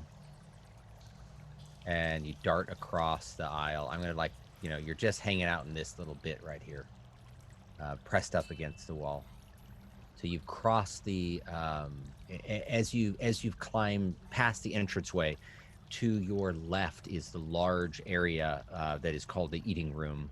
And you can see just a portion of it because of the angle that you're at, because where you came out of this hole is about 10 feet up from the entrance of this room. But you darted further away from it, up this channel. And as you go up this channel, you realize this really cave tunnel that's there. As you climb up that, you realize that it goes a little bit further back, and you're able to perceive that it's not just, it's, you got to get into this room somehow, but this entryway that you went up is not the primary entryway at all.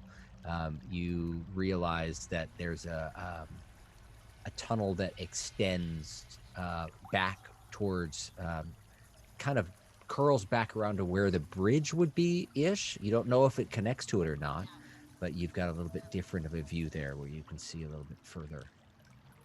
And you are tucked in that spot. Rocky, Chandra, Zancorin, who wants to move next? You guys are at the bottom of the entrance in the riverbed, tucked up close against the entry of the cave, still stealthy, hiding from any goblin that might be looking at you. So I'll go next. right. I can only move 30 feet. So how far can I get up there? Because I was thinking about taking care of Sandy, but she's really not paying attention. And I am really focused on going into the eating room and saving this guy. You can get about 15 feet away from Pele. It's still very difficult to, 5 feet away from Pele. So basically right next to him at a diagonal. So let me move you where you can be. If you were to kind of cautiously work your way through this rubble, you would end up just right, a little bit below him, next to him, not able to see out of the tunnel. So you don't know what's going on up in the eating room or in the passage that Rampuri has just found that extends sort of northwest out of it and looks like it's curving back towards where the bridge is. But you can converse with Pele. Okay, Pele, what do you see?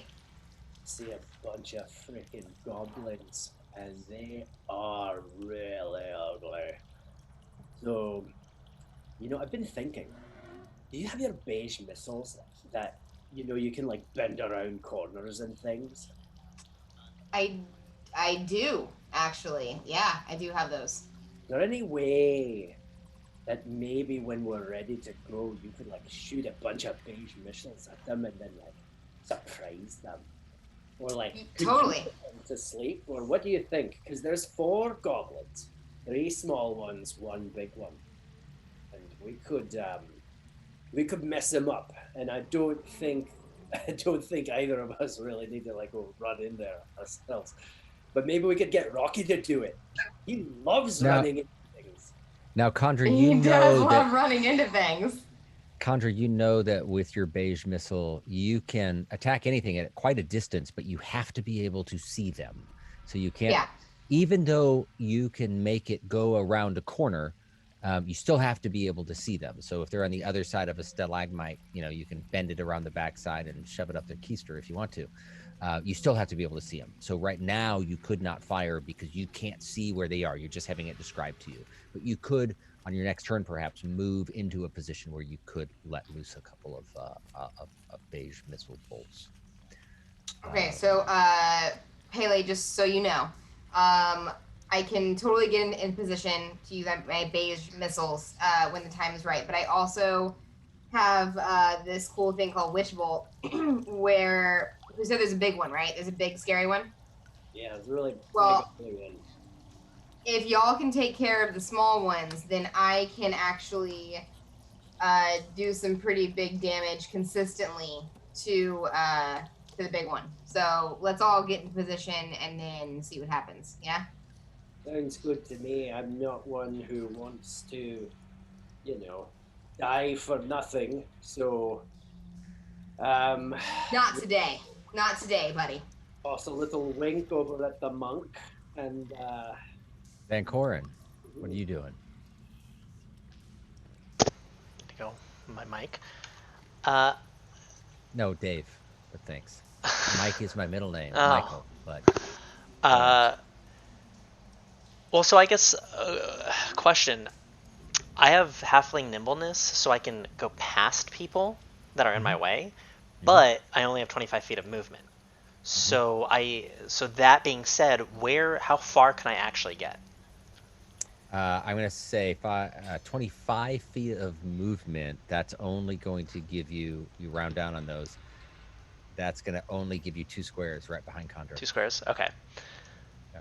I will move. You could dash and make it all the way up to being, go past Condra and snug up really close, like you're cuddling with Pele, and get between Pele and Condra, and they would hardly notice you because you're so tiny and nimble and halfling sized.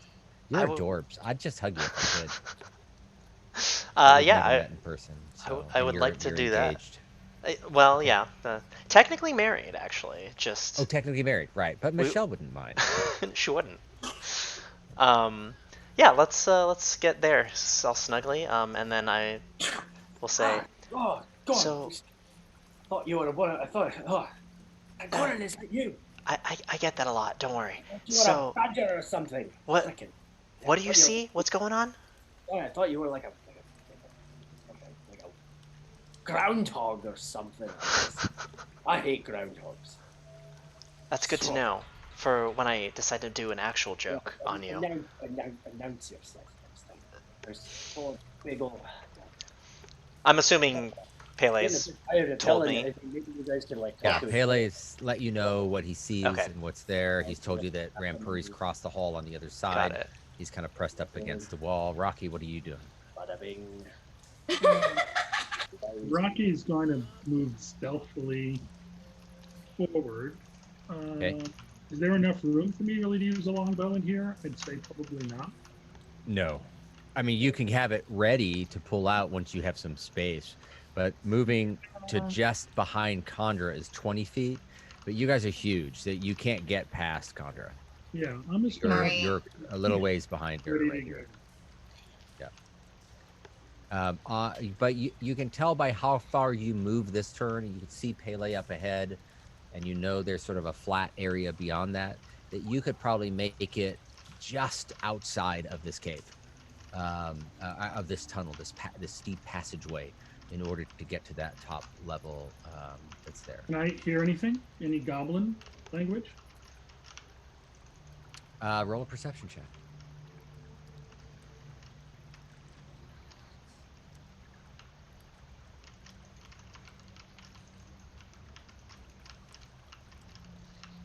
$13. 13. You hear voices like we do in the sound effects, but not enough to really make out any words. They're just a little too far away to hear anything. But are they goblinish? They are. You can tell that they're goblin. You know, you heard a couple of words like fight and bastard and a couple of things like that, but you weren't able to determine any flow of conversation. Just random words every 5-10 seconds. I arch my eyebrow. I remain calm, but the anger is building because I don't like goblins. Got it. Excellent. All right, Guys. let's go. Yeah. God.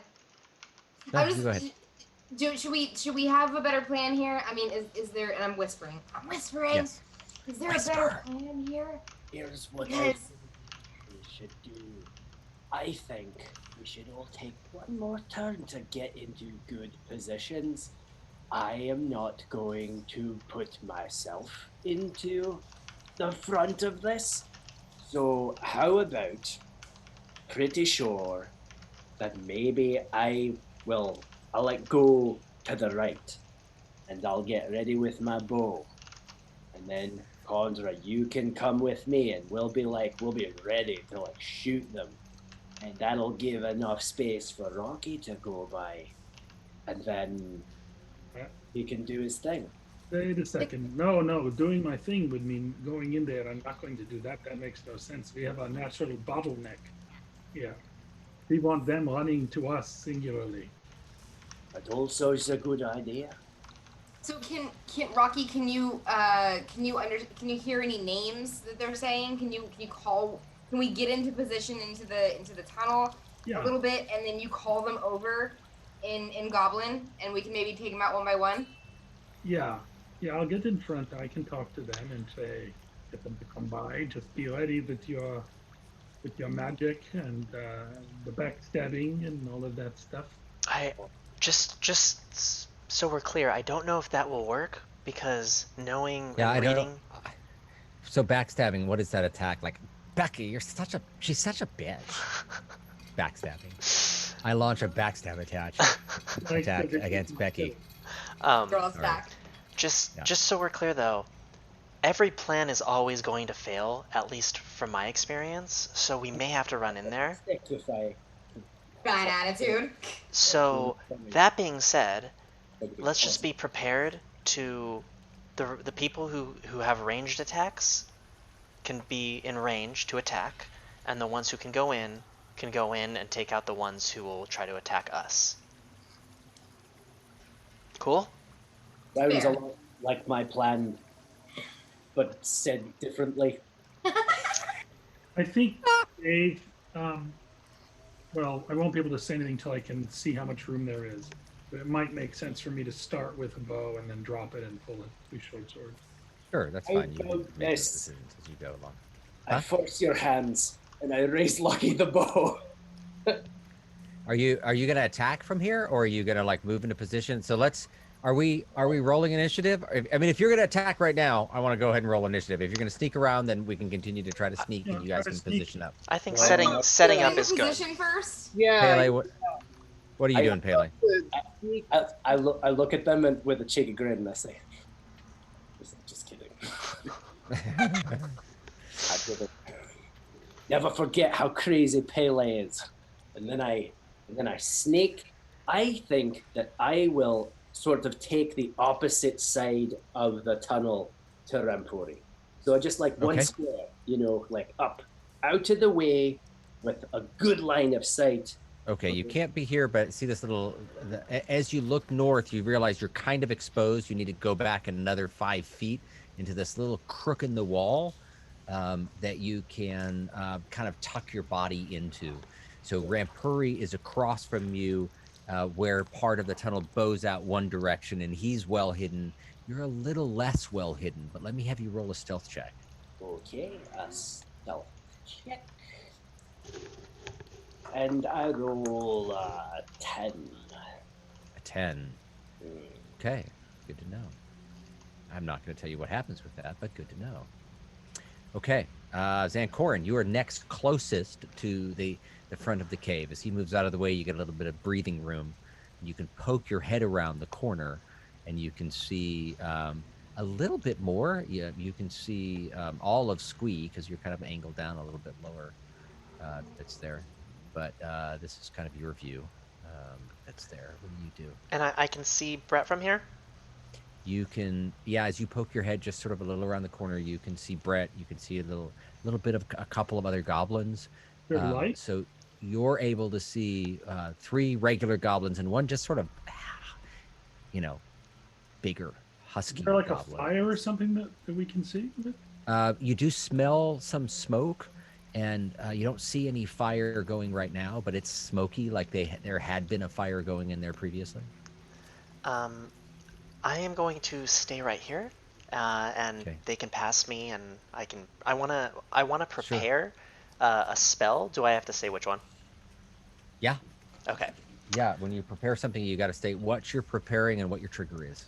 Okay. So And if it doesn't get cast, right, you lose it. Just so you know. I thought okay, that's fair. So then I'm going to prepare. I'm going to prepare Tasha's hideous laughter. Okay. What's the trigger going to be? And the trigger is going to be as soon as we begin, like the combat starts. Okay. I'm going to cast it on whichever goblin is not being attacked by us. Okay. So that depends where you roll in the initiative order. yeah. So and it's ideally I want it to be Brett, but if he's being Sure. attacked, then I want it. you'll pick somebody else. Yeah. Okay, that's good. So you're going to focus on Brett, but if Brett doesn't get attacked first, one of the other people, if he gets attacked, I will be moving my hideous laughter to someone else. Okay, I'll let that work. That's fine. Chandra. I need to get in a better position where I can. Yeah, you can move sneak past over. Zancorin easily. You're technically like 5 feet away from the entrance, but it'll take you 10 feet of movement to get to the top so you can look around. But Zancorin can really hide in that corner, so you got plenty of room to get past him. Okay, is there anywhere I can go with a little bit of cover, like next to the monk or something? You can try to bolt across the other side, sure. You would go just getting up to the top. You're at 10 feet. you would have to stealth across to the other side. As you look to your right, you see Grand Prairie kind of up north, tucked to the left, and then you see Pele on the right. The only clear spot that you see that's got a decent spot to hide is on the other side, the far side of Pele. So you'll have to go like 15 feet to like zip past Pele and hide up in that back corner. Will I be able to see the goblins though if I do that? You can see the goblins right now. In the view that you've got, you can see the same 4 goblins. And if you want to try to, stealth up around the corner and hide, then I need you to run a stealth check and try to hide. So, Dave, we're not going in turn order, not right now, right? And so, No, I'm just going in order of, everyone's backed up, and I'm figuring they're all, like you guys said, you wanted everyone to sort of flow through and get out of this bottleneck. yeah. So As she, well, let's see if she tries to dart across. But if she tries to do that, I want to just kind of walk a little bit in front of her to, to make sure that if there's something there that I might be able to, sense it or protect her. Okay. What are you doing, Chandra? 22. 22.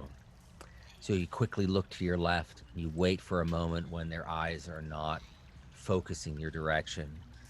And Brett is clearly in a conversation about lifting weights with Squee. And he's, doing these motions about how he's, doing something, curling.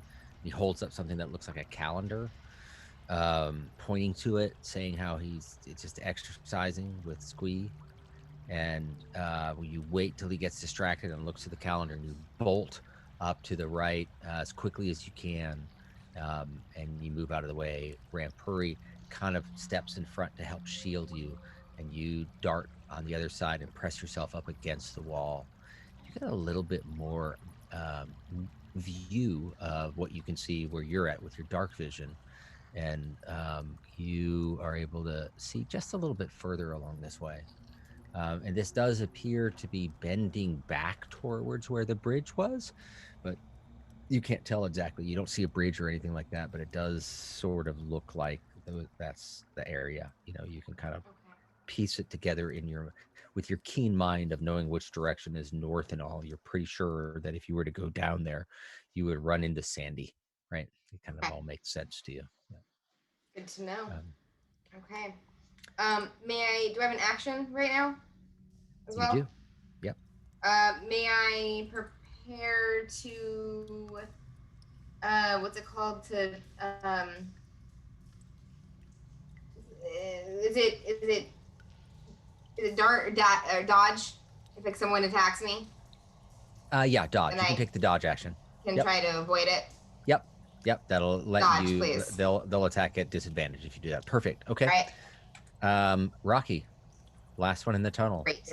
First, That I stealthily move to the bottom edge, here around the corner, with Okay. my bow and arrow. 10, 20 feet. You're right there. You peer out. You see the same people as before. I can see You got them. 4. Yeah, you can see 4 goblins there as you're. How are there's they a- lit? How do I see them? Huh? I don't have dark vision. Oh, you're right. You can't see them. Thank you for pointing that out.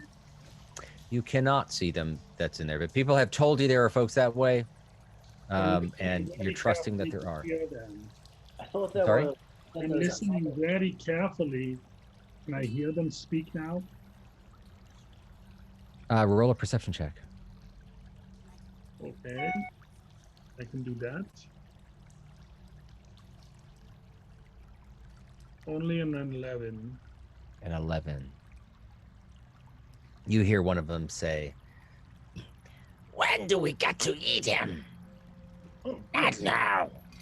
We must wait until they tell us he is no longer needed.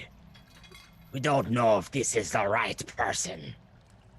But I'm hungry. We haven't eaten in days. Shut up, fool. I'm okay. tired of you. Just be done and eat me. Just finish it. I'm close. Fine. To That Corin, last right? voice, that last voice that you hear is a human voice. It's speaking in common, and you hear somebody talk. Okay, Zancorin's next to me, right? Sancorn is next to you. Zancorin, can you get a little bit of light with that little stone again? He's got a spell ready, so he can't do anything except for do that spell next. Okay. But he can nod and kind of let you go 1 second. Yeah, I'm concentrating. But All right, yeah. so I'm ready. I just have a bow ready in case anybody comes out. All right. It seems like you guys are going to launch an attack in the next time we go around. Should we roll initiative? Let's roll Wait, initiative. Let's go. wait. Why would I be making an attack if I can't see? Well, you might not be, but there are 6 other people here. Oh no, 5 other people here. Well, if they Yeah, want my attack, they might want to 4 other people. get some light. Right. I get that. You want light. I got it. Excellent. That can be an action. If any of you has a torch, you can light your torch and throw it into the room. That would work. But let's roll initiative. So everyone roll, and then I will ask where you guys are. Oh, I do have a torch. How about that? All right. 0 to 5. 5 to 10. 10 to 15. 12. It's funny, some of them show up on the screen here. 15 to 20. 17. 20 to 25. 20 and up. 22. 22. 1. 21. Yeah. You guys rolled well. Alrighty. First up, Pele. Okay then. I Well, I do believe that I'm in range, right? I could shoot the guy.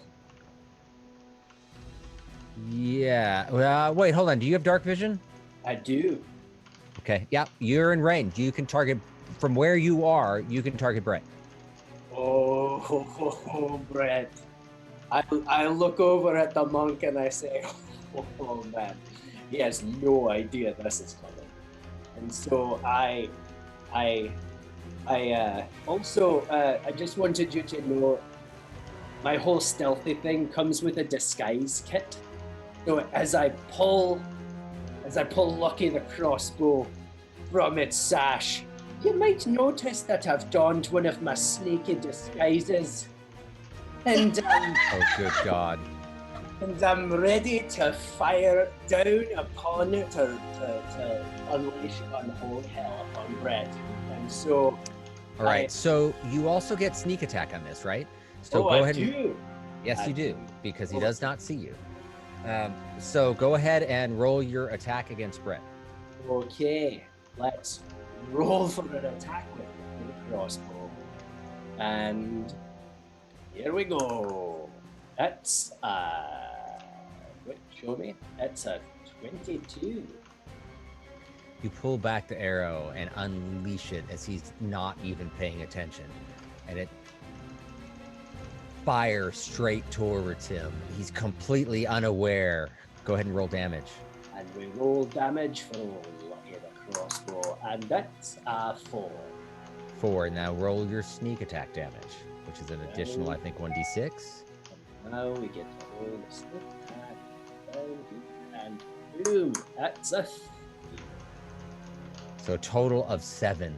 The arrow goes flying through the air and smacks into his back shoulder blade. You know you missed the shoulder blade, and you know it hit him on the right side, so you know you didn't get heart, but you're pretty positive you got some lung when you I think I fired got into him. his And curling arm. he's like, ah!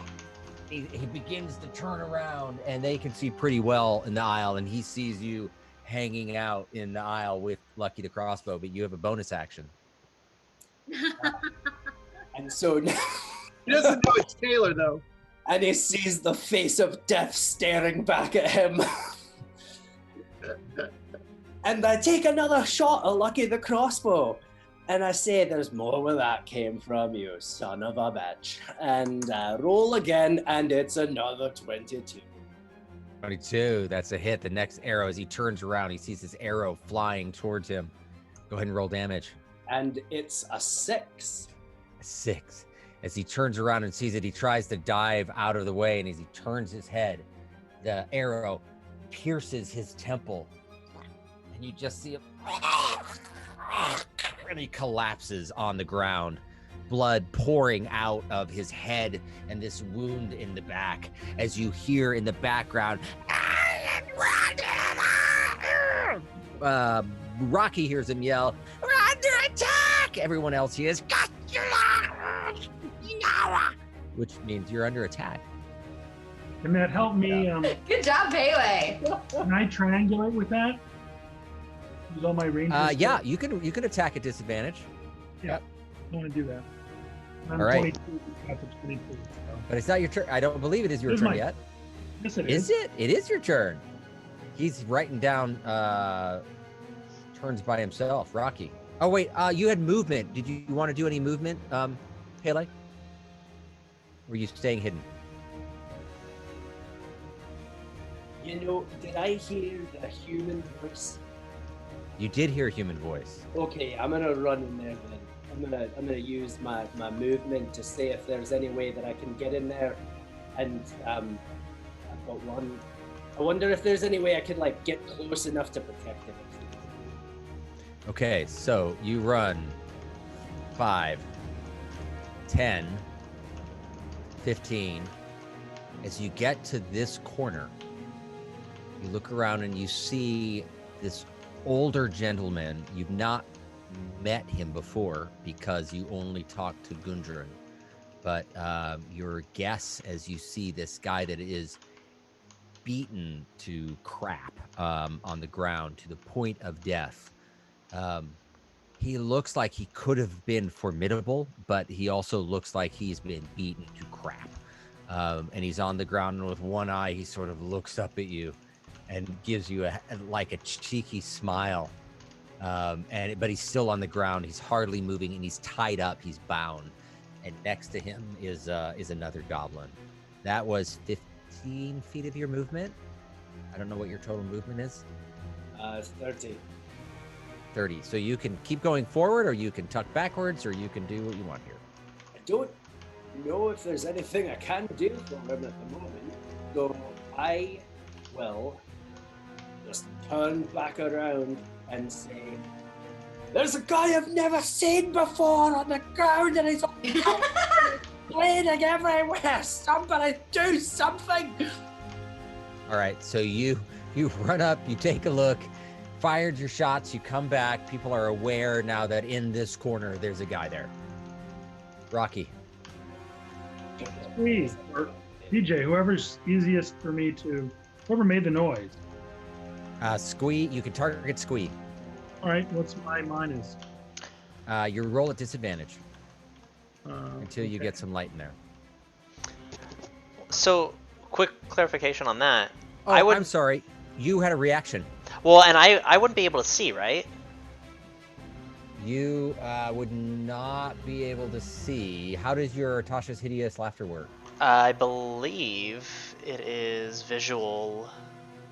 Yep, it is. So I'd have to see it.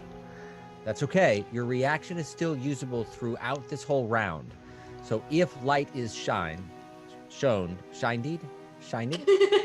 then you would be able to cast it. So if somebody throws some light, and they obviously will now because I've talked about it, you would be able to release that. So right now you're still holding that. Okay. Did someone else have a reaction held? I dodge. I just had You had dodge. a dodge. Okay, that's fine. Okay, Rocky. I already rolled, but unless you want me to roll again, but you stopped. No. Go ahead. What's your roll? Go ahead, or tell you what I rolled. Tell me what you rolled. It's on the board. You're making this difficult, man. Yeah, I really don't want to mention it. That's a disadvantage. Yeah, 6. You fire your longbow in the room. You can't see much, but you hear that familiar sound of arrow hitting rock. Neat. I say light. Next I up, shout out light. Chandra. Okay, I need to see them, so I'm gonna move up as far as I can. Probably to the mouth of that, right? Okay, so you are the furthest back in the tunnel, in not the decrepit tunnel, obviously, that you climbed up, but in the nice tunnel that you think merges around to where the bridge is. That seems to be the primary entrance. Pele is in front of you. Rampuri is in front of you. You're gonna dart past Pele 5 feet, past Rampuri 10 feet. You're still hidden from some people, like you can't see Squee at this point. But you can see a little bit of Tobin and Chaz. I might as well reveal his name. Can I actually get further? I want to see PJ and Squee. PJ and Squee? Yeah. Okay, that was 10 feet, 15. If you tuck yourself in by this side, you can see a good chunk of the room now. Great. Yeah, and you can see these guys pretty good. So you can see Tobin. Great. All right, my best option. No, I'm sorry, you can't see them, but you can tell from the sound. You think you're positioned well. Oh no, you can. You've got dark vision. You can see them. Yeah. Yes. Sorry. Okay. All right, my absolute best option is going to be to cast my favorite spell, which is Beige Missile. Okay. So you don't need to release and target them all at once. You can target and release them one at a time, and determine the damage you've done after each one, right? To determine if Squee goes down, and assuming you target him, you don't need to fire all 3, and bury a dead horse, right? You can divide them up. So let's just do one of the the beige missiles at a time. So who's your first target? So I fashion a very unstylish beige glowing dart, and I throw it at PJ first. I want to help this dying dude. Okay. So I'm going to cast, and I'm going to roll a 5. 5. Beige missile never misses, and you see this very unstylish blob of beige fire over towards him. He hardly notices it because beige is just so hard to notice. In fact, a lot of people don't know this, but when we've been searching in the past for any of the people evading, the best place to hide is in a beige Toyota Camry. It's virtually unrecognizable. And this beige missile is very similar to a beige Toyota Camry. Does 5 damage to Goblin, to PJ. And you can see smack, this hits him at the side of the head and crushes part of him. His cheek opens up in a gash of blood. He's not really affected by the style, so it's still, it's a 1d4, but it's a hit. But he's still up. He takes a step back and he's looking around. He sees you across the way. You got 2 more beige missiles. Okay, I'm gonna try and take this guy out. So I fashion another beige ugly missile, and I throw it at PJ.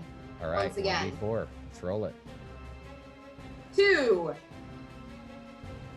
2 damage. This beige missile slides around the corner, slams into his chest, and you just see his chest sort of open up, and the rib cage splits, and you see his heart for half a second before it drops out on the floor, and he lands straight before Sildor looks over at you and just sort of gives you a little nod. And just for a half a second, he lifts up his bound hands towards you like this, and just like, it'll help. In a motion to you. You have 1 more beige missile though. Okay, I fashion my 3rd hideous beige tan glowing missile, and I throw it at Squee. All right. Squee. Squee is going to take 3 damage.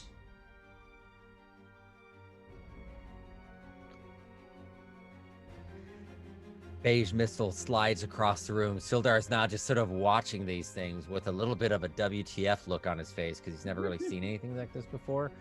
And Squee turns over and it smacks into his shoulder and it opens up a gash on the side of him. But he seems, fairly.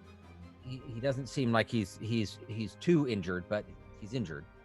And that's your movement. You have a little bit of movement left. I don't think you have How any much bonus movement? action. How much movement do I have? 5, 10, 15, 20. You have 10 more feet of movement.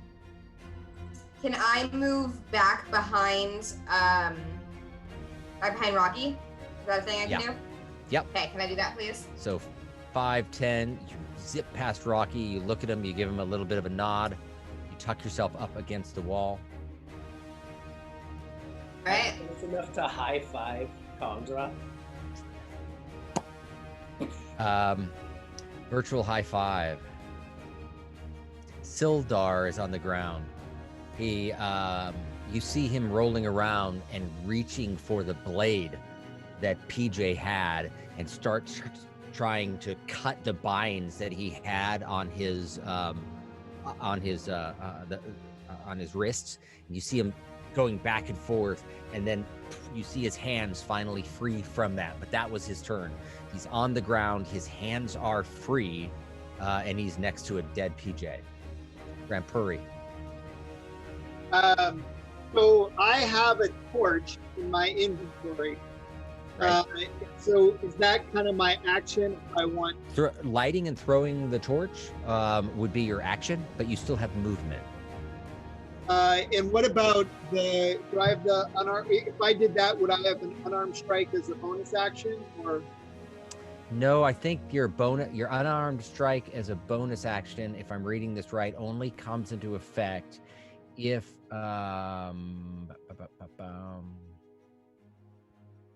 if you use the attack action. So using your action to throw the light does not give you that. And the 2-weapon fighting is also something that you need to have that main action been an attack.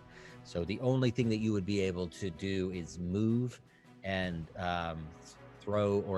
light and throw a torch. And just so I know, how does one light a torch? I'm just going to assume that because you have a torch, part of that equipment is something to light it, a flint or something like that. It's usually an oil-soaked torch that is very easy to light, so you're able to pull it out and then grab the flint that kind of comes along with your torch pack and strike it. Spark comes out, lights it on fire. So now you've got this glowing torch in your hand. You've got 50 feet of movement. What do you do? I'm going to take 2 steps down, just Okay. stealthily, smoothly, and throw it, kind of like toss it on the floor in the very middle of Perfect. and then I'll take 2 steps back to exactly where I was. Okay. You run out in front of Rocky. As you're passing Rocky, you look at him and you say, Have a light. you throw the light out into the middle of the room. Now there is enough vision for everyone to see. It's not incredibly well lit, but it is enough because your eyes are very accustomed to it. The angle, you can't see much more of the room because of the corner of the rock that's in there. You don't know how much further that goes into the you don't know how much further that goes into and goes back into the cavity. You don't know how deep it is that's in there. Can But I it's close my eyes for a second and if I can use my powers yep. to see what is around that corner? You are able to discern that the shape of the room is right at about that 30 feet level. It sort of is the shape of a stomach, but going the other direction, right? So, a stomach as we know it kind of curves off to the left. You're able to figure out that this stomach sort of curves off to the right? You follow my shape that's in there? More So like a kidney. okay, more like a kidney. Okay, that's fine. A kidney. Not as big on the bottom half though. Smaller on the bottom half. More of a. I don't know if you know the anatomy of a goblin, but a goblin's kidney A is more that goblin shape. kidney. Yes. Yeah, a goblin kidney. And you're able to discern that there are 2 other goblins that are in there that are really tucked right around the corner. Nobody else knows this, obviously, but so I'm going to reveal this so you can see the powers of Rampuri and what he is able to discern. I would like to mention as I slide back into my position that there are 2 more. I'll just, right. Oh, geez. Wow. Oh, boy. So you sense that these other goblins are in there, and then you tuck back behind the corner where you were before, letting everyone know, not being particularly stealthy, that there's some stuff that's going on. Yeah. So that's your turn. Yeah. Zankorin. You had light, so you get your reaction before your action. Yes. So, correct me if I'm wrong. Brett's dead. Brett is dead. Okay. PJ is dead. Squee got hit by a beige missile. Okay. And that's all that that's all that you can see has happened, right, from your angle. If you get movement out, you'll be able to determine if anyone else there has been injured or hit by anything. And if I decide not to use my reaction, I lose my spell slot, or You lose your spell slot. Okay. Yep. So then I will go ahead and I guess cast Tasha's Hideous Laughter on Squee. So I say, "Isn't it funny that all of your goblin friends are dead?" I guess it's funny. And and that is a DC of 13. Tasha's hideous. Oh, you're doing Tasha's Hideous Laughter, not Vicious Mockery. No. Okay. Sorry. I was gonna do that on If Brett, but A creature of your choice that you can see within range perceives everything as hilariously funny and falls into fits of laughter if the spell affects it. The target must succeed on a wisdom saving throw or fall prone, becoming incapacitated and unable to stand up for the duration. A creature with an intelligence score of 4 or less isn't affected. They are above 4. And then they have to make a saving throw. So he's got to do a wisdom 13. Let's see how Squee does.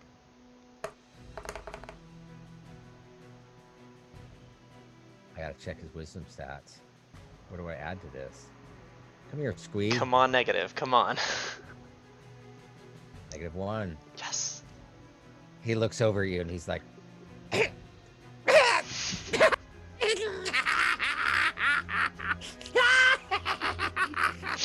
falls on the ground, is clutching his belly, just laughing like crazy. Now it's your action. And then I'll go ahead and move over to Sildar and say, "Friend, we are here to save you," and cast Bardic Inspiration. All right, what does Bardic Inspiration do for him? That will allow him to add a... let me get the exacts. Where is it? A 1d6 on a ability check, attack roll, or saving throw, and it can be added after seeing the roll.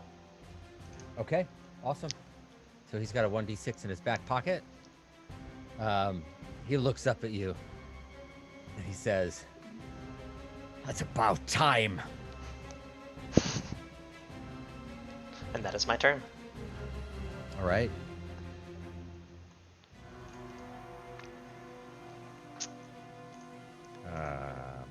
Is that where you're standing, Tom? Yeah? Where's Tatiana when you need her? Right. Yimik, sorry, Brett is dead. That's his turn. PJ is dead. That's his turn. Goblin, Squee, I think they get to do a saving throw against your Tasha's Hideous I don't Laughter. think so.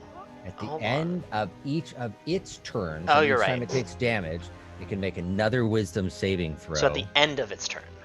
Right, but it's not doing nothing but laughing, so its turn is officially over. No, keeps laughing. He's like,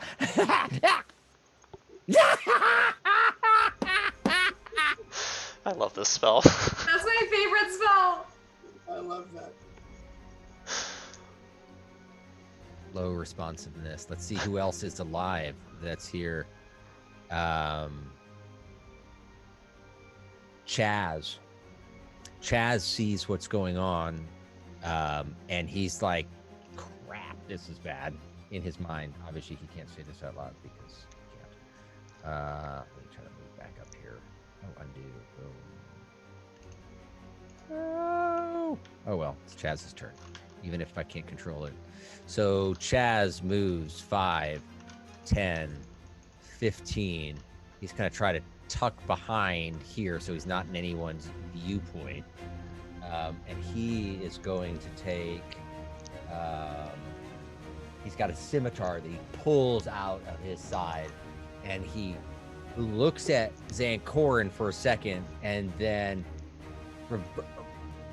diverts his gaze over to Sildar and brings the scimitar down on top of Sildar.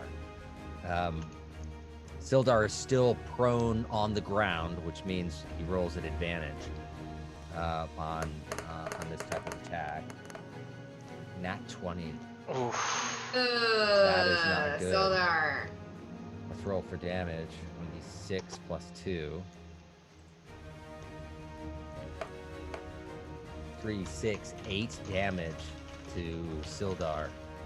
We should get a good death saves edition, right? With the party conspiracy. I don't think you can use it on death save. Is he able to use this on any sort of defense, Zancorin? It's any attack roll, any ability check, or saving throw. So would you consider a death save a saving throw? I would. The ultimate saving. Yeah, I think so. Yeah, I think so. But at this point, he's just down at...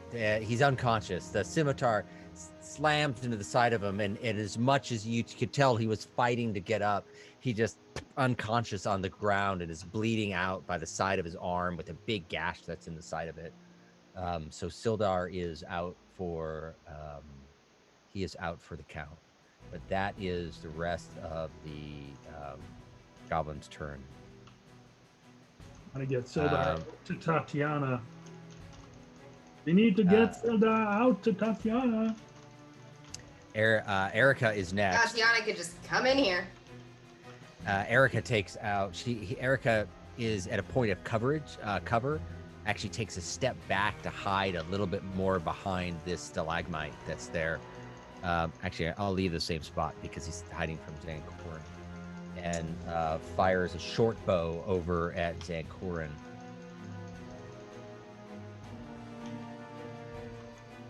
Reaches into her quiver, pulls out an arrow, notches it in, fires it over to Zancorin. It goes zipping across the room. 16. What's no? That is 20. What's your armor class? That is a hit. It's a hit. The arrow.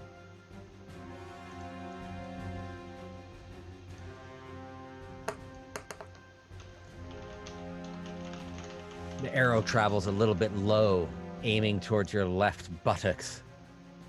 Sticks in the side of it, 3 damage points, and you've got an arrow sticking out of your butt at this point. 3 damage. Erica stays hidden. Duke runs around the corner. 5, 10, 15. Looks up the hallway, sees a couple of people hiding where they are. The most obvious person is Khandra. We already decided Khandra was at like a half cover, so you get a +2 to your armor class because you're tucked up against the wall and hard to see. He also pulls out a short bow and launches an attack at you. 15. So take your armor class, add 2 to it. That's 15. Oh, so your armor class is regularly 13? Yeah. That is a hit. Very Tie goes to the roller. So as you're trying to get out of the way, this arrow flies towards you, and you turn your back, just hoping that it's not going to be anything serious that hits.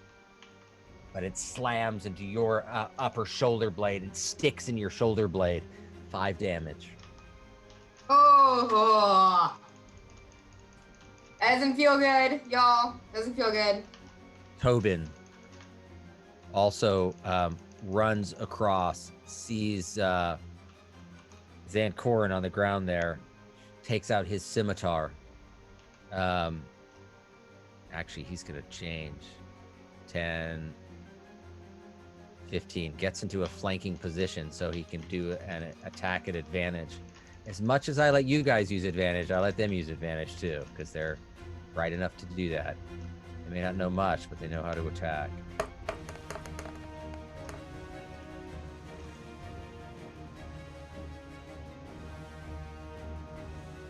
$20. Not nat 20, but a 20. That Did is it a hit? hit. Yep. Sword comes down.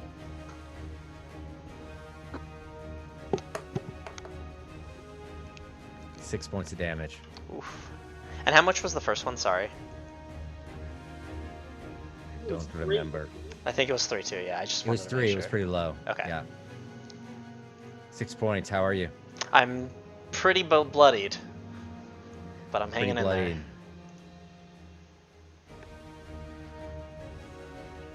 Let me see where we're at. Tatiana. Outside. Tatiana, it's your turn. Oh, I actually get a turn. Well, if you want to do something, you don't Come on, hear girl. anything, you don't see anything, there's nothing that catches your attention. You did notice that there are a few more mosquitoes here than you expected, and it's unseasonably warm. Actually, let's do it like this. Meanwhile, Tatiana's experience. She's just enjoying herself. It's a lovely day. Everything's nice. Everything's fun. Meanwhile, we go back inside to Pele. Yeah. Pele, your turn. Oh, Wait, was Tatiana gonna do anything? I was gonna maybe take a drink of water from my. Oh God. Oh, well, Yeah. she doesn't know. She has no idea what's going on. But it might seem too. I yawn. Stretch. Right? You're like looking at your toenails going, is that a little dirt under that one? Let me go check that out. Let me go scrape that out. And I start. Super helpful. Pele.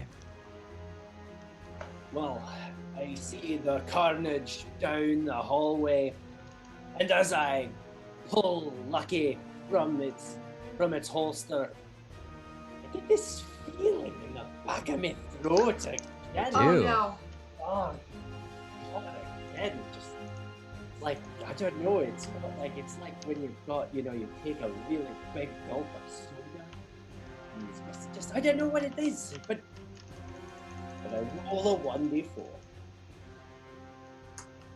and it's a 3. Nothing happens. You're fine. huh. What do you know? And gulp it down. I guess don't know what it was, but I can I run through? Can I run past everybody, or am I stuck? You can. You've got room to move through. Remember, these guys are pushed up against the wall, so you can go and they'll let you pass, right? So you have free movement up to your maximum movement.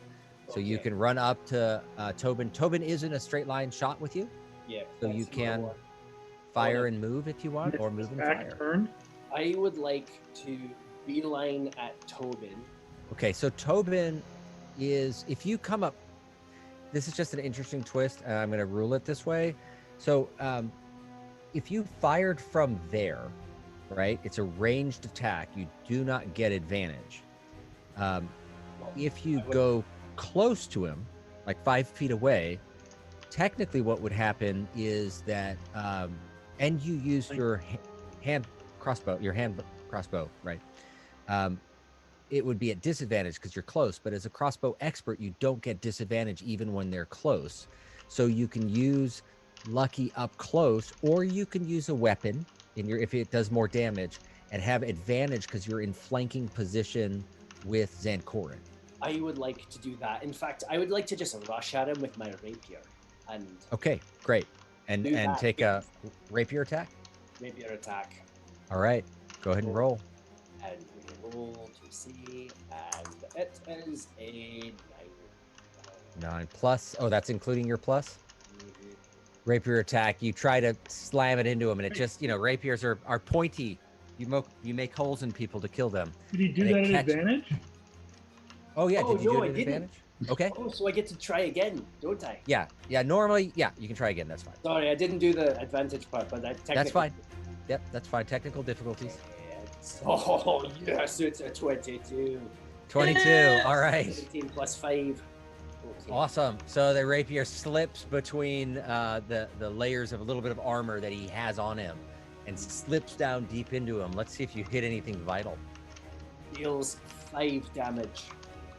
5 damage. He turns around, and you can see that you pierce him deeply within. With a rapier, it's not like a slash, right? It is a hole that you made in him. And you don't know how severe the damage is, but you can tell you sunk that thing right through him. It's probably poking out the other end as you withdraw it. And you have a bonus action. Don't you have a bonus action? I do. I've got 2-weapon fighting, and I'm a crossbow expert. So Yeah, so you can use your crossbow as a bonus action too.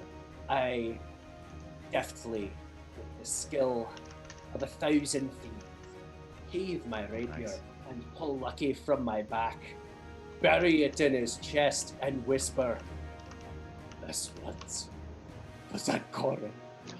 And then I roll to see what happens. It's also at advantage. Oh, well, this one's an 18. Okay, roll again just in case it's a crit. Oh, no, it's not, but it was an 18. All right, roll damage. Now we roll for damage, and it's 7. 7. You release the crossbow at him as he's looking at you, not understanding a single word that he sees. And Zancorin at this point has turned around and is facing the back of Tobin, and you're on the other side. And the only thing that he sees is this arrow come and nearly hit him in the head as it passes through the goblin and stops. And then the goblin crashes on the ground. Blood is pouring out of the holes that you have made in him, and he is dead. Nobody messes with my bunk mates. Nobody. Rocky, leave the 2 on the left to me. You still have some movement. You are kind of blocking the way, so you can do I what you would wish. like. Get out of the way. I would like to get out of the way, but going into the thing. Okay. All right. So as you look into the room, Tobin is in front of you as you go into this kidney. Zancorin is injured. On the other side of him is Chaz, who I believe has a scimitar, and recently attacked Sildar, who is on the ground unconscious. There's a pile of dead goblins, but straight in your direct line are Chaz and Squee in front of you. Where are you going? I would like to try to go behind whoever is closest to me, just to flank from behind. Okay, so click on the map where you want to go. I'm a little Can I lost. do? Hang on, sorry. You've only got 15 feet left, Hold on. so that's 3 spaces.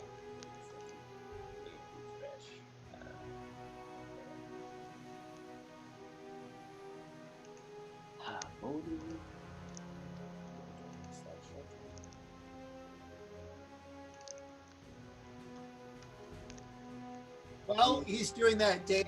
Does flanking mean you have to be opposite someone else or just adjacent someone else? What's the It's generally it's opposite, but I'll kind of allow that 3/4 opposite. So if you look at where Zancorin is, and then straight between Zancorin and Pele is a goblin, but I would say that it's flanking. If there wasn't rock there, if Pele was 1 higher or 1 lower, I would still consider that as flanking. Basically, I'm using the concept that the goblin can't look at both of you at the same time, right? And that's what gives you the advantage. If you're below him and next to him, he could tar back and see you both, but he can't see in front and behind. So those three spots would give you advantage. So I think you have to make me a thing in roll 20, or do I? Just do the Just tell me where you want to go. like, You do the arrow. Yeah, you Yeah, can do no, the arrow. I can't click and do it. That's fine. Where just put so me tell- under Chaz or something. 5, 10, 15. Okay, you are now under Chaz. Got it. Yeah. Okay. Who's next? I am. Rocky. So the question is, could I jump over Tobin and swoop up Ildar, try to get him out of there, or is it better for me just to, from a logic, because I don't know exactly where everybody is, to just attack PJ? I just want to get in the way of PJ being. Yeah. So they're all Zancorin and PJ are about the same height. So you can't really get an easy shot into PJ. He would be at half cover, but you could drop down to like where just south of Tobin, below him, his dead body, and get a clean shot. I'll allow that to go a straight shot into PJ. Or you can move further if you're using your why couldn't I just drop my bow, use my short swords, and yeah, then you can move directly below Zancorin, so you're just catty corner to PJ. Would that be an advantage? And attack. No, you can 5 to as you cross across the entryway into the main room, 5 feet, 10 feet, you're standing on top of Tobin, but he's not going to slow you down because he's dead. 15 feet to get around Zancorin, leaping over Sildar onto the other dead goblin that's there because you're just using him. I'd say that takes you like 25 feet of movement to make those 20, and you would be in flanking position for PJ. Well, then, yes, that's what we'll do. Okay. So you do your best to maneuver over the dead bodies that are in the room. Do you need any kind of check for that? Stealth? I'm sorry? Anyway? Do I need to roll anything to maneuver it, or can you do it? No. No. Pretty much everything is dead or friendly, so you're fine. But you're in attack position. What are you attacking with? 2 short swords. Okay, let's do one at a time. First short sword attack at advantage because you're at a flanking position. Yep. 22. 22. Yep. I've just lost the name of this character that's here. 22. Chaz. Okay, sorry. Yeah, he just got buried, so I wasn't able to see him. 22. That is a hit. Go ahead and roll for damage. Okay. 6. 6 damage. Slide right in there. Your short sword comes down and slashes across his chest, opening up a big wound on his side. Die, goblins! Die! He turns around to try to face you, knowing that Pele's on the other side. He's not exactly sure what to do, but he is looking really bad. We've got another short sword attack. All right, go ahead and roll at advantage as well. Yep. How do we do this?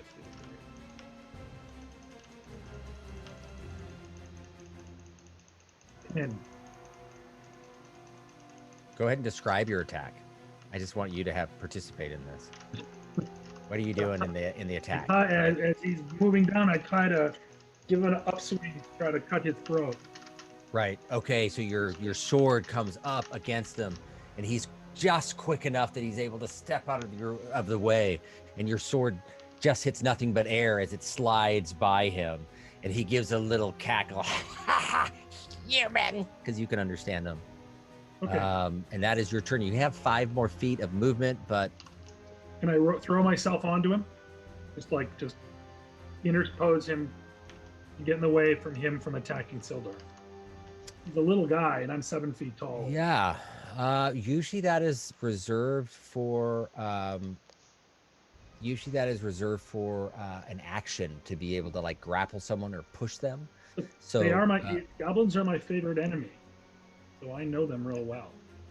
I get that, but I don't think the rules allow you to use movement to interact with someone.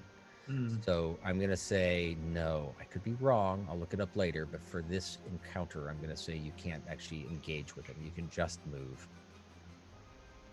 if you wanted to. I'll move on top of Sildar.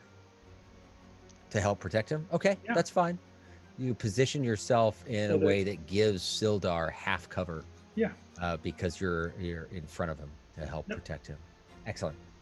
All right, next on the list is Chandra. Chandra's so ready for this. She's in it. doing? She's like prepared.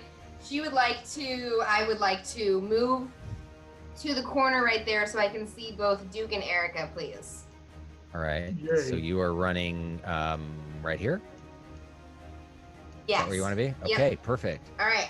And I cast Acid Splash, which is an at-will spell. Right, And cantrip. acid Splash, I wave my wand and I cast Acid Splash and I create a bubble of acid that I will choose to hit both Duke and Erica with because I can choose 2 creatures to hit it with. Right. And they have to be within 5 feet of each other, which they are. And they are. All right. So Dexterity saving throw. All right, let's go ahead and roll the damage, the 1d6 damage, and let's see how much of it they get. 6. All right, let's do Duke first. What's the dex score they need to roll? 13. The score, it's on your attack sheet. It says Okay. the dex 13, so I've Cool. got to roll 13. They are pretty dexterous, +2. Let's see what we got. Duke and Erica.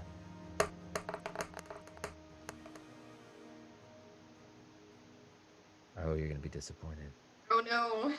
They're quick enough that they both see you start doing some sort of maneuvering, and they dive for cover out of the way as the acid flies around them and over them, but does not hit them directly. They are both able to So avoid disappointing. damage.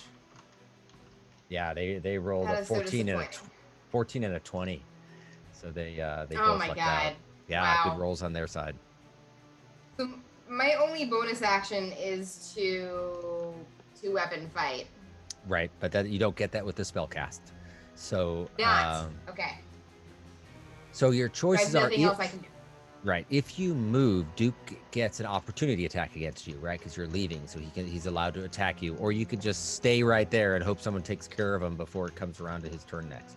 Oh god. That's not gonna happen because I can only rely on Ranbury and then Corin. So Reliable the monk is. I'm gonna move. Oh god. Wait, what does he get to do if I move? Dave, what He does can Duke get attack. to do? He has a reaction, and he can attack. Okay, I'm gonna An stay opportunity there attack, and then Corin! Monk! I need your help now, I screwed up! Sildar, not moving. Rampuri. So Rampuri is going to nimbly run forward and Where are you going? straight up to Khandra. And in fact, actually, Rampuri is going to slide under her because you know that she's 6'9", right? Totally. So Yeah. there's an enormous gap, and so I just Right. slide through with my stick, and as I'm, no, I'm not going to slide. That's ridiculous. Why not? No, you slide. That's awesome. Well, does sliding make me prone, or can I do like? I'm gonna say it's a baseball slide that as soon as you hit the bag, you can pop up. Yeah, exactly. So I slide with my stick, and as I'm coming up, I do a one arm right on Duke, right in the goblin stones. Okay. All right. So you're coming up. You're hitting for his goblin berries. Oh, sorry. That means I got to roll. Yeah. Go ahead and roll your attack. I'm trying to pull up your board to see what your stats have changed since 22. Leveled up. 22, that's a hit. Go ahead and roll damage. 9. 9. You take this quarterstaff and you slam it straight up in his goblin berries, and you go a little bit too deep, and you may have soiled the tip of yours, but you can tell it extended, and you sort of turned him into a goblin sickle, and he like lifts up off the ground as you notice half of your staff is buried inside of him, which you shake off, and then he just is thrown across the ground. He's not bleeding, but he is clearly dead as he is in a crumple in the corner. That was who, Duke? That was Duke, yeah. Awesome. So I still have a unarmed strike, correct? You still have an unarmed strike, and you still have a little bit of movement. I would like to, I would like to, as I shake him off, I step forward, and I'm going to quickly summon my newfound capabilities. And What is your newfound capability? Use a key point. Nice. Flurry of blows on Erica. Smart. Okay. After you, you get 2 attacks on Erica. So you've thrown Duke out of the way after you popsicleized him. So I'm just gonna throw him up against the wall here, and then you take his space, and you're ready to take 2 unarmed strikes against him. Go ahead and roll both of those. 7 on the first one. Okay. 24 on the second. Okay, first one, you swing over. The goblin is still like looking at Duke thrown against the wall, looks up at you, moves out of the way, and as it's coming back up, your other fist slams into it. Go ahead and roll damage. By the way, that was totally intentional. The first one was the distraction. Totally. 6 damage. 6 damage. You catch it with an uppercut, and you just see as it's there, its teeth clamped shut, and just the littlest tip of its tongue falls out of its mouth as it just starts bleeding profusely. It's not massive, but tongues bleed like crazy if you've ever cut one, let alone notching the tip of it off. So it's like you could tell it's like lightheaded and not able to focus particularly well. I think you're out. Do you have anything else you can do on your turn? No. Go ahead and mark off a key point. All right. Is it T or T? E. Rocky, AI. as this battle is raging, you realize you've gotten in a groove that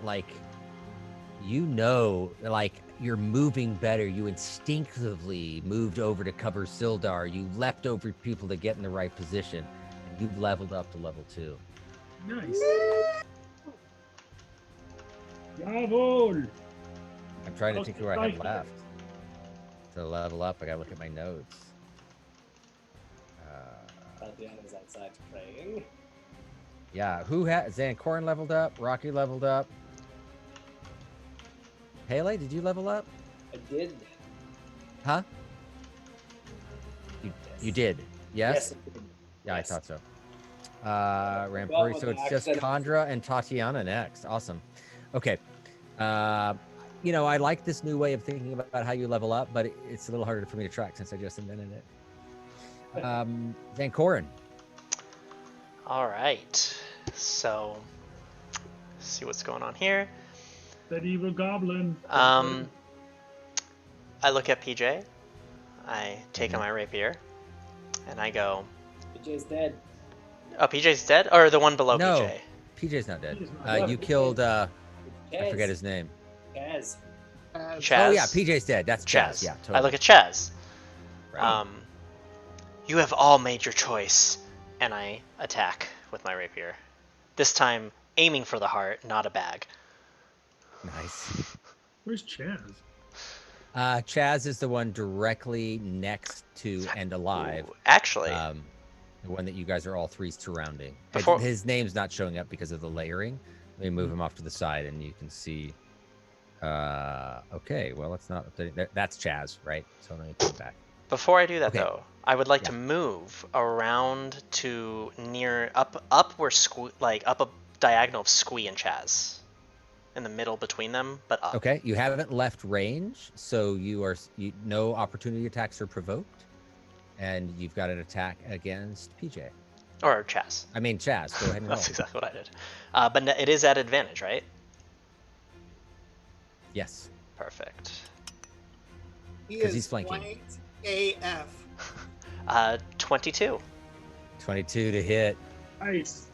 How go ahead and describe what your attack is, and then we'll roll for damage. So I twirl around behind him. As I'm twirling around, I gracefully go towards the neck, to the back of the neck, and just try to slice through it, even though it's a rapier. Can you slice through? This is a I guess question it's for Baxter, who's a swordsman. In as a real rapier. life. Can Could you I slice? with a rapier, Or is should it I mostly poke? for pointing? No, it's Yeah? that doesn't just a point. It's also a. Sharp. I mean, but it could break. But I mean, you can certainly. Sure. Okay. Perfect. Nulls, ears. The more you know. I mean, the more you roll. Right. I just wanted to know how they worked. All So, right. There's a little roll blood damage. there, blood. Total of 6 damage. 6 damage. Your knife slices deep, and even though you're going through the back, you feel it slip through the different what are they called? The spine. Vertebrates. Thank you. These slip through the vertebrates, and you just see its head sort of loll back, and its entire body just sort of it drops to the ground. It is still conscious, but it is unable to move, and it will be dead shortly. But right now, it has blinking eyes staring up at you as it's unable to do anything, and it is bleeding out. There is no need to attack it again. All right. It's just the way that it is dying. Seeing that, where are my feet? I thought I had. I just need to verify. I thought I had 2-weapon fighting. Do I not? Yes, I do. You're Um, 2-weapon fighting, yeah. But So you need to use another weapon. To do that, right? which I have a dagger. Okay. And I, seeing that Chaz is there, I look at Squee, laughing on the ground, Okay. and then I look up at Erica and I throw a dagger at Erica, because I will not harm a defenseless creature. You're not gonna be able to. Erica, you can't target. But too many people in the way. Oh. Too many people way taller than you in the Yes. way. You could throw it at Pele. Yeah, He's so still you laughing? could throw Oh, it yeah. at Erica, or you could attack Squeak. Or no, you've already moved. I have already moved. Yeah, I mean you have more movement, but you're not going to be able to move into a position without provoking an opportunity attack from Squee. You could No. easily go down past Squee to where the 2 dead goblins are, one thrown against the wall, and then Brett, and have a clear shot over at Erica that's standing next to Rampuri on the far side of the room. But you'll have to go out of range of Squee, who can make an opportunity attack. Well, Squee is laughing, You're right.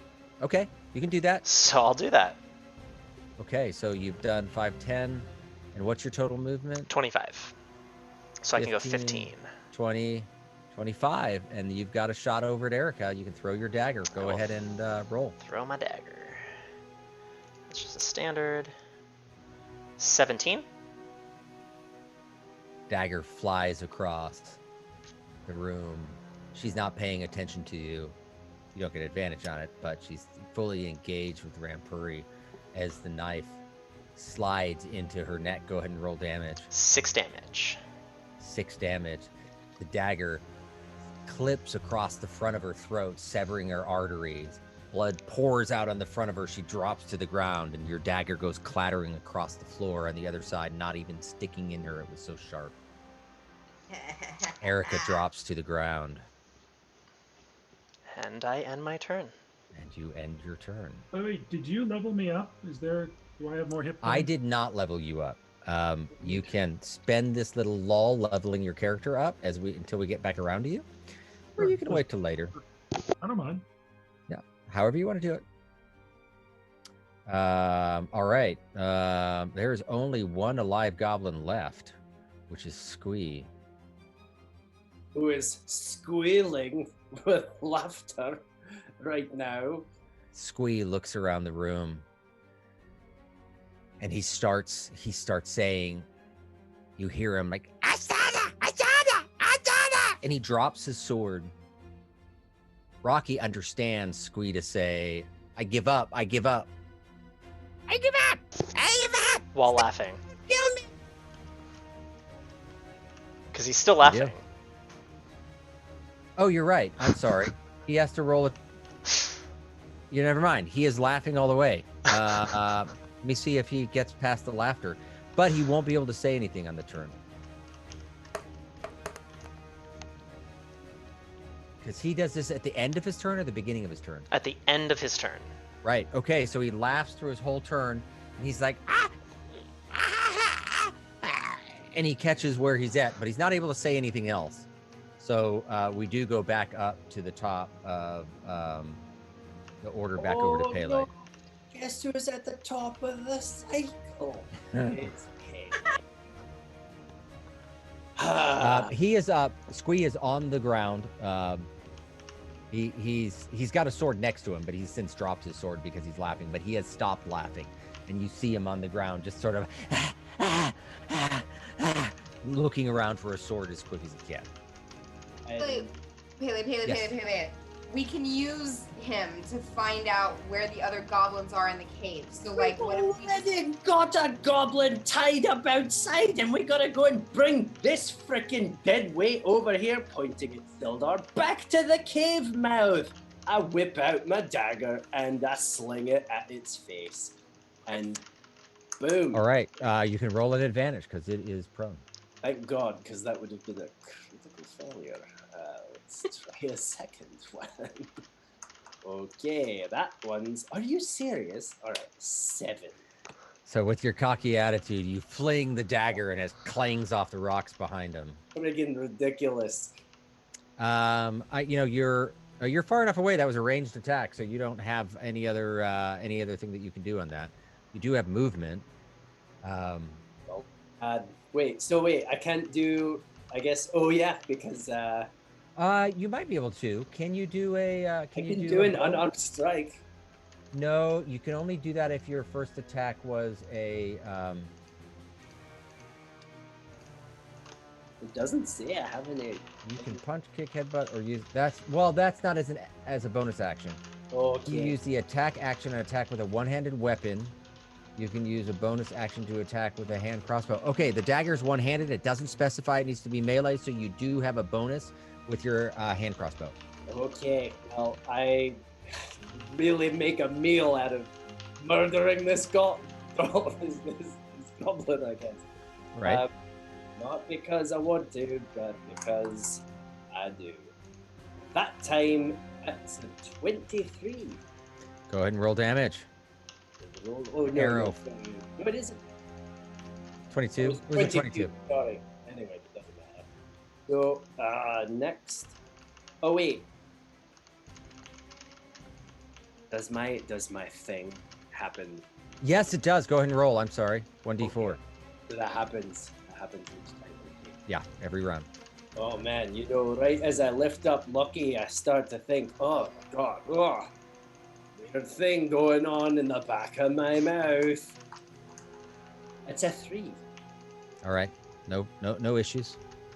Rolling damage with the crossbow, it's a 5. 5 damage. Crossbow sings across just a few inches away, a few feet away, and sticks deep within its chest. You see it, and you hear the air leave its lungs as it expires on the ground. You are in a room with 6 dead goblins and a mostly dead Sildar on the ground. Okay, well, I rush over to stabilize him. you have the highest stabilizing roll. I don't know. I I've got it's medicine. So anybody have Uh, knowledge? Got I don't know. +1. Mine's +3. Yeah, go ahead and roll. Go ahead and roll yours, Zancorn. You were the first to mention it. You both can't fit, so you zip underneath his legs because he's 6 feet tall. 15. 15. You're able to see what's going on, and you sort of tie up the wounds, and he is stable but unconscious. You still cannot communicate with him. Let's get him out to Tatiana. Yes, we have to get him to safety. Get him to Tatiana. By the way, I'm working on the leveling up. What do I do about hit points? It should automatically. Yeah. Depending on what you chose, you can roll. If it has you roll for him, then you can roll, or you can take the standard. I don't really care. I don't know. It just says manage HP. Rocky Killmage. He's so rocky. Let me go into the manage bit for you and see what it says. Let me go to your homepage.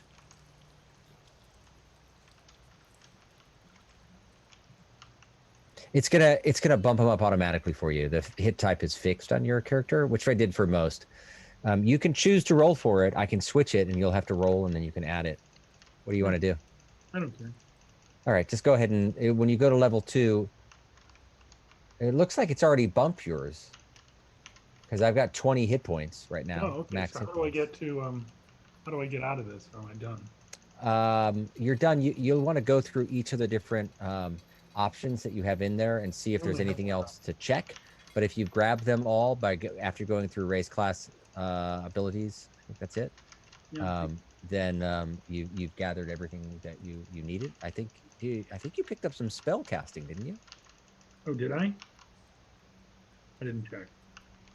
By the time you reach 2nd level, you've learned to use magical essence of nature to cast spells, much as a druid does. No, where's my Yeah, so you'll be able to, on your tab now, you should see a section for spells, and then you can hit manage spells. You've got 2 spell slots.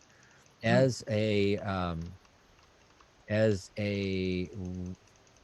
ranger, there you go. You've got 2 spells that you can learn, and I'm not sure if every day you can pick new spells from that. Like anyone that doesn't like a paladin, and I believe a bard. I don't know about the bard, but your deity, your god, gives you your spells. So any spell that's available, you can prepare in that morning. Chandra is different. She has to study to gain arcane knowledge. So she has to hunt around for spells that she can learn and spend time studying. So she's got like another level of gathering spells. I believe as a ranger and a druid, you have access to any of these spells. So you can click learn by any of these. But you And can't then get double. You can't double up on. You can't do more than one of the same kind. you can use more than one at the same time. This isn't casting. This is just what you know. So you'll have 2 spells that you know that you can pick from in here if you want. I'm not sure what the rule is about how often you're allowed to trade them. I don't know if you just pick them and that's what you got and you can't trade them out. You just keep them for the rest of your character. We can double check that together. But right now, you don't need a spell. Right now, you guys are in a goblin den with Sildar on the ground, stable. Everything has calmed down a bit. Huh? Chaz, is he still alive? Chaz the goblin? He's basically dying. Yeah, Chaz, I just forgot to mark him as dead. Got it. He is bleeding. He has since bled out. Guys, let's get our friend here out immediately and see if we can get him healed. Take him to Tatiana. Let's sneak out. Let's be really quiet, you guys, because remember, there's goblins on that bridge over there, so we need to be really stealthy to get out of here. I'm going to stay for just a moment to search and make sure to see if we can figure out why they took him and what's going on. But let's get him out. If anyone wants to stay, feel free, but those are the 2 important things. Thank you for reminding me. I'm gonna stay and like pickpocket. I'm gonna like see what's in here. Can I collect the arrows I shot, or are those gone forever? No, you can go ahead and collect them. God, how many did you fire? 5 5 arrows, I think. Yeah, all of them should be retrievable because you're in a small space. So I don't really track arrows unless it's something where it makes sense to do it. I'm just assuming that as you use them, you're going to gather them up after, so we don't waste time talking about that. There are cases that, if we're in an endless battle, that it's like, yeah, we need to make sure you don't run out.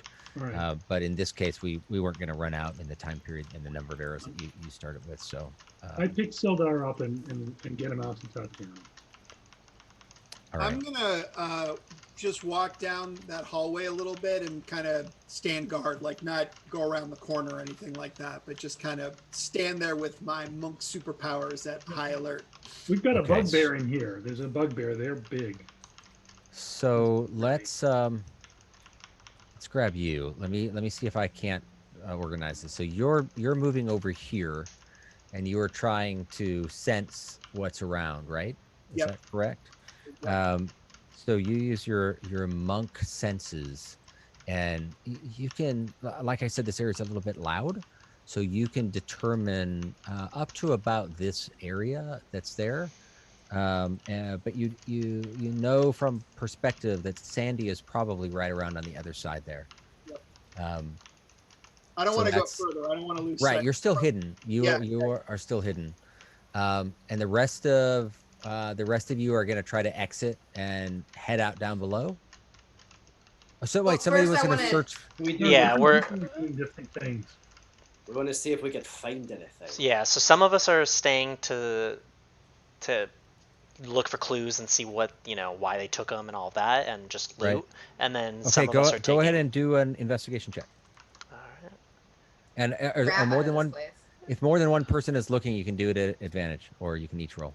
I know Condra is. I am. Okay. So each of you guys roll investigation check. Normal or at advantage? Just each of you roll. Okay.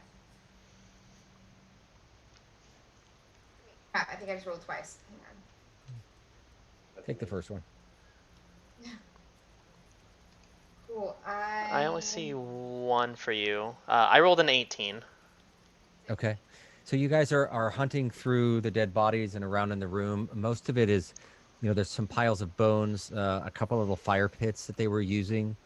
You look over in the area where Sildar was, and you could see a decent amount of blood that you're assuming was his from some sort of beating based on the shape that he was in. You do see a pile of clothes and a fairly nice longsword that you assume belonged to Sildar. And some, I think he had some light armor probably. So there's a pile of stuff that was clearly his because it's not goblin sized. And Sildar isn't naked because children are watching, but he's mostly Keep it naked. for Sildar. Yeah. And hunting through everything, Brett has a little pouch on the side that has got 15 silver pieces and 3 little hunks of gold that look like gold teeth, maybe, but they're about the weight of a gold piece. So you can probably just count them as 3 gold pieces and 15 silver pieces. How you want to divide that up is up to you guys. You should talk through that. Dibs. Come on. I don't think- You know I what? don't I think- don't care. I'm focusing on seeing if I can find any notes or evidence or anything. They Right. can have the gold. You don't see anything in the room that gives you any evidence of what happened to Gundren, which is probably what you're looking for. I'm assuming you're looking for like clothes. You're looking for maybe a sword, anything that you can see that like, oh, he was wearing that. You don't see anything like that in here. The only thing that you notice is stuff that you believe belongs to Sildar. It's certainly not dwarf sized, and nothing else that's in there that looks like the caliber of stuff that Gundren was wearing. Now, you guys have never met.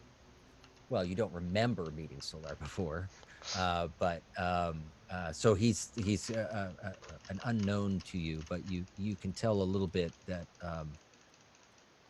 that stuff looks like it was his. So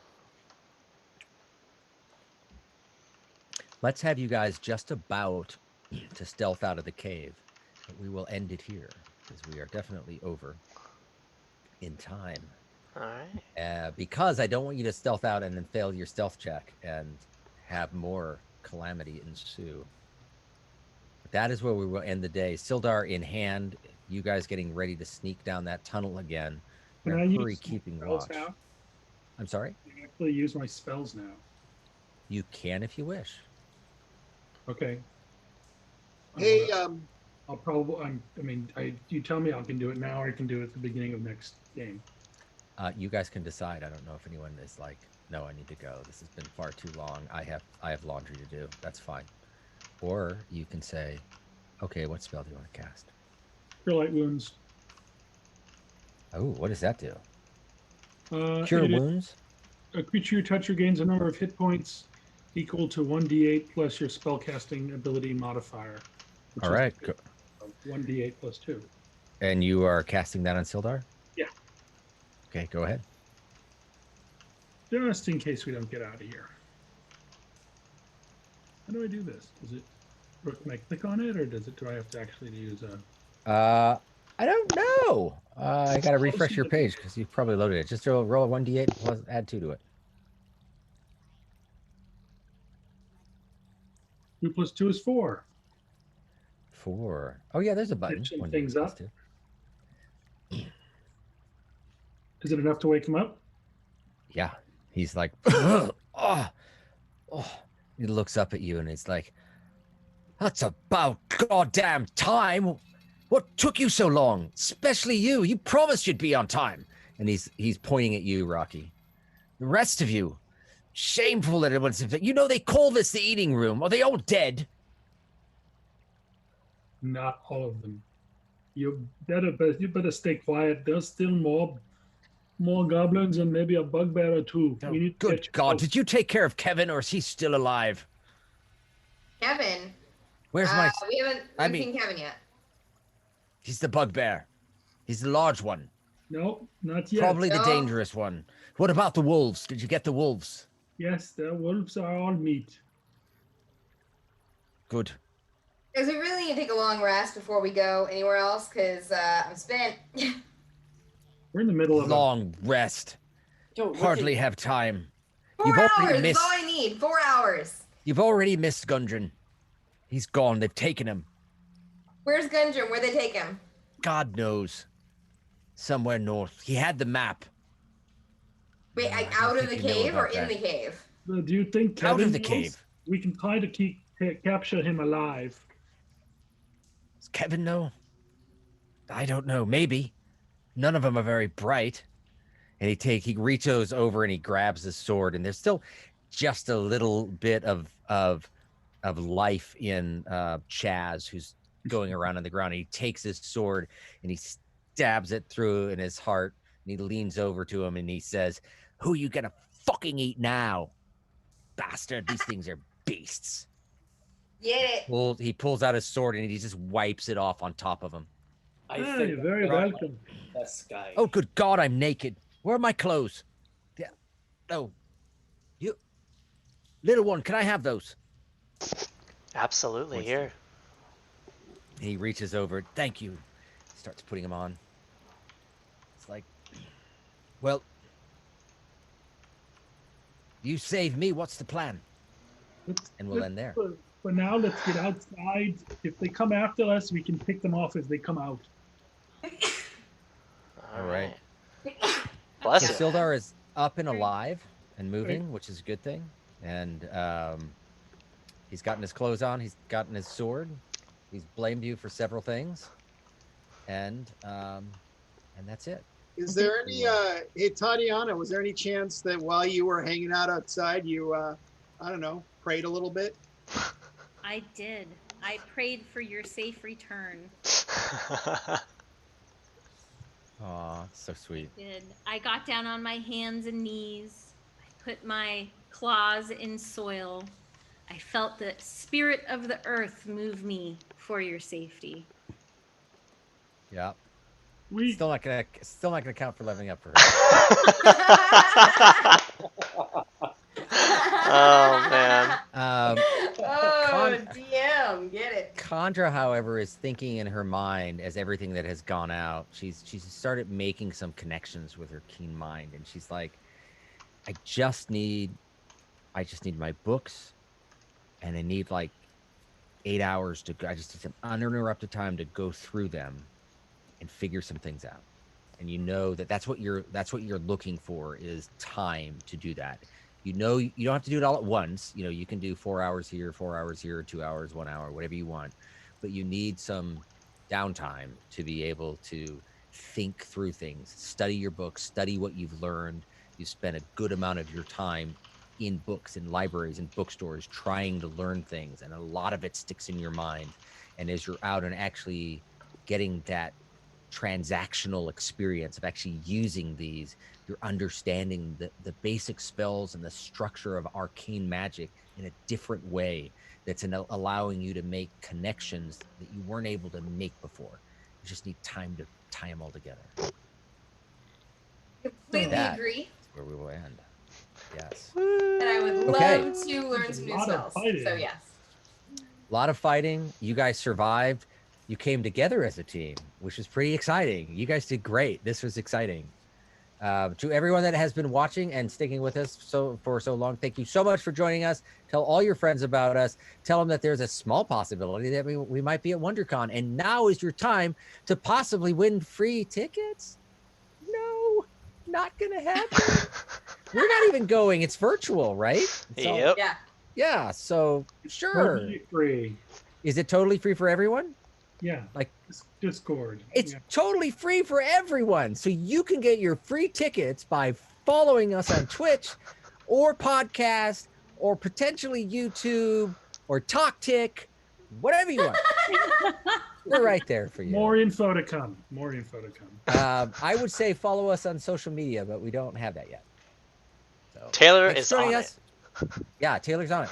Thanks for joining us. We We'll have see an you guys next email. week. The more you roll. The more you More roll. you roll. You roll. So now we'll stop the stream, and then now we can finish up, business.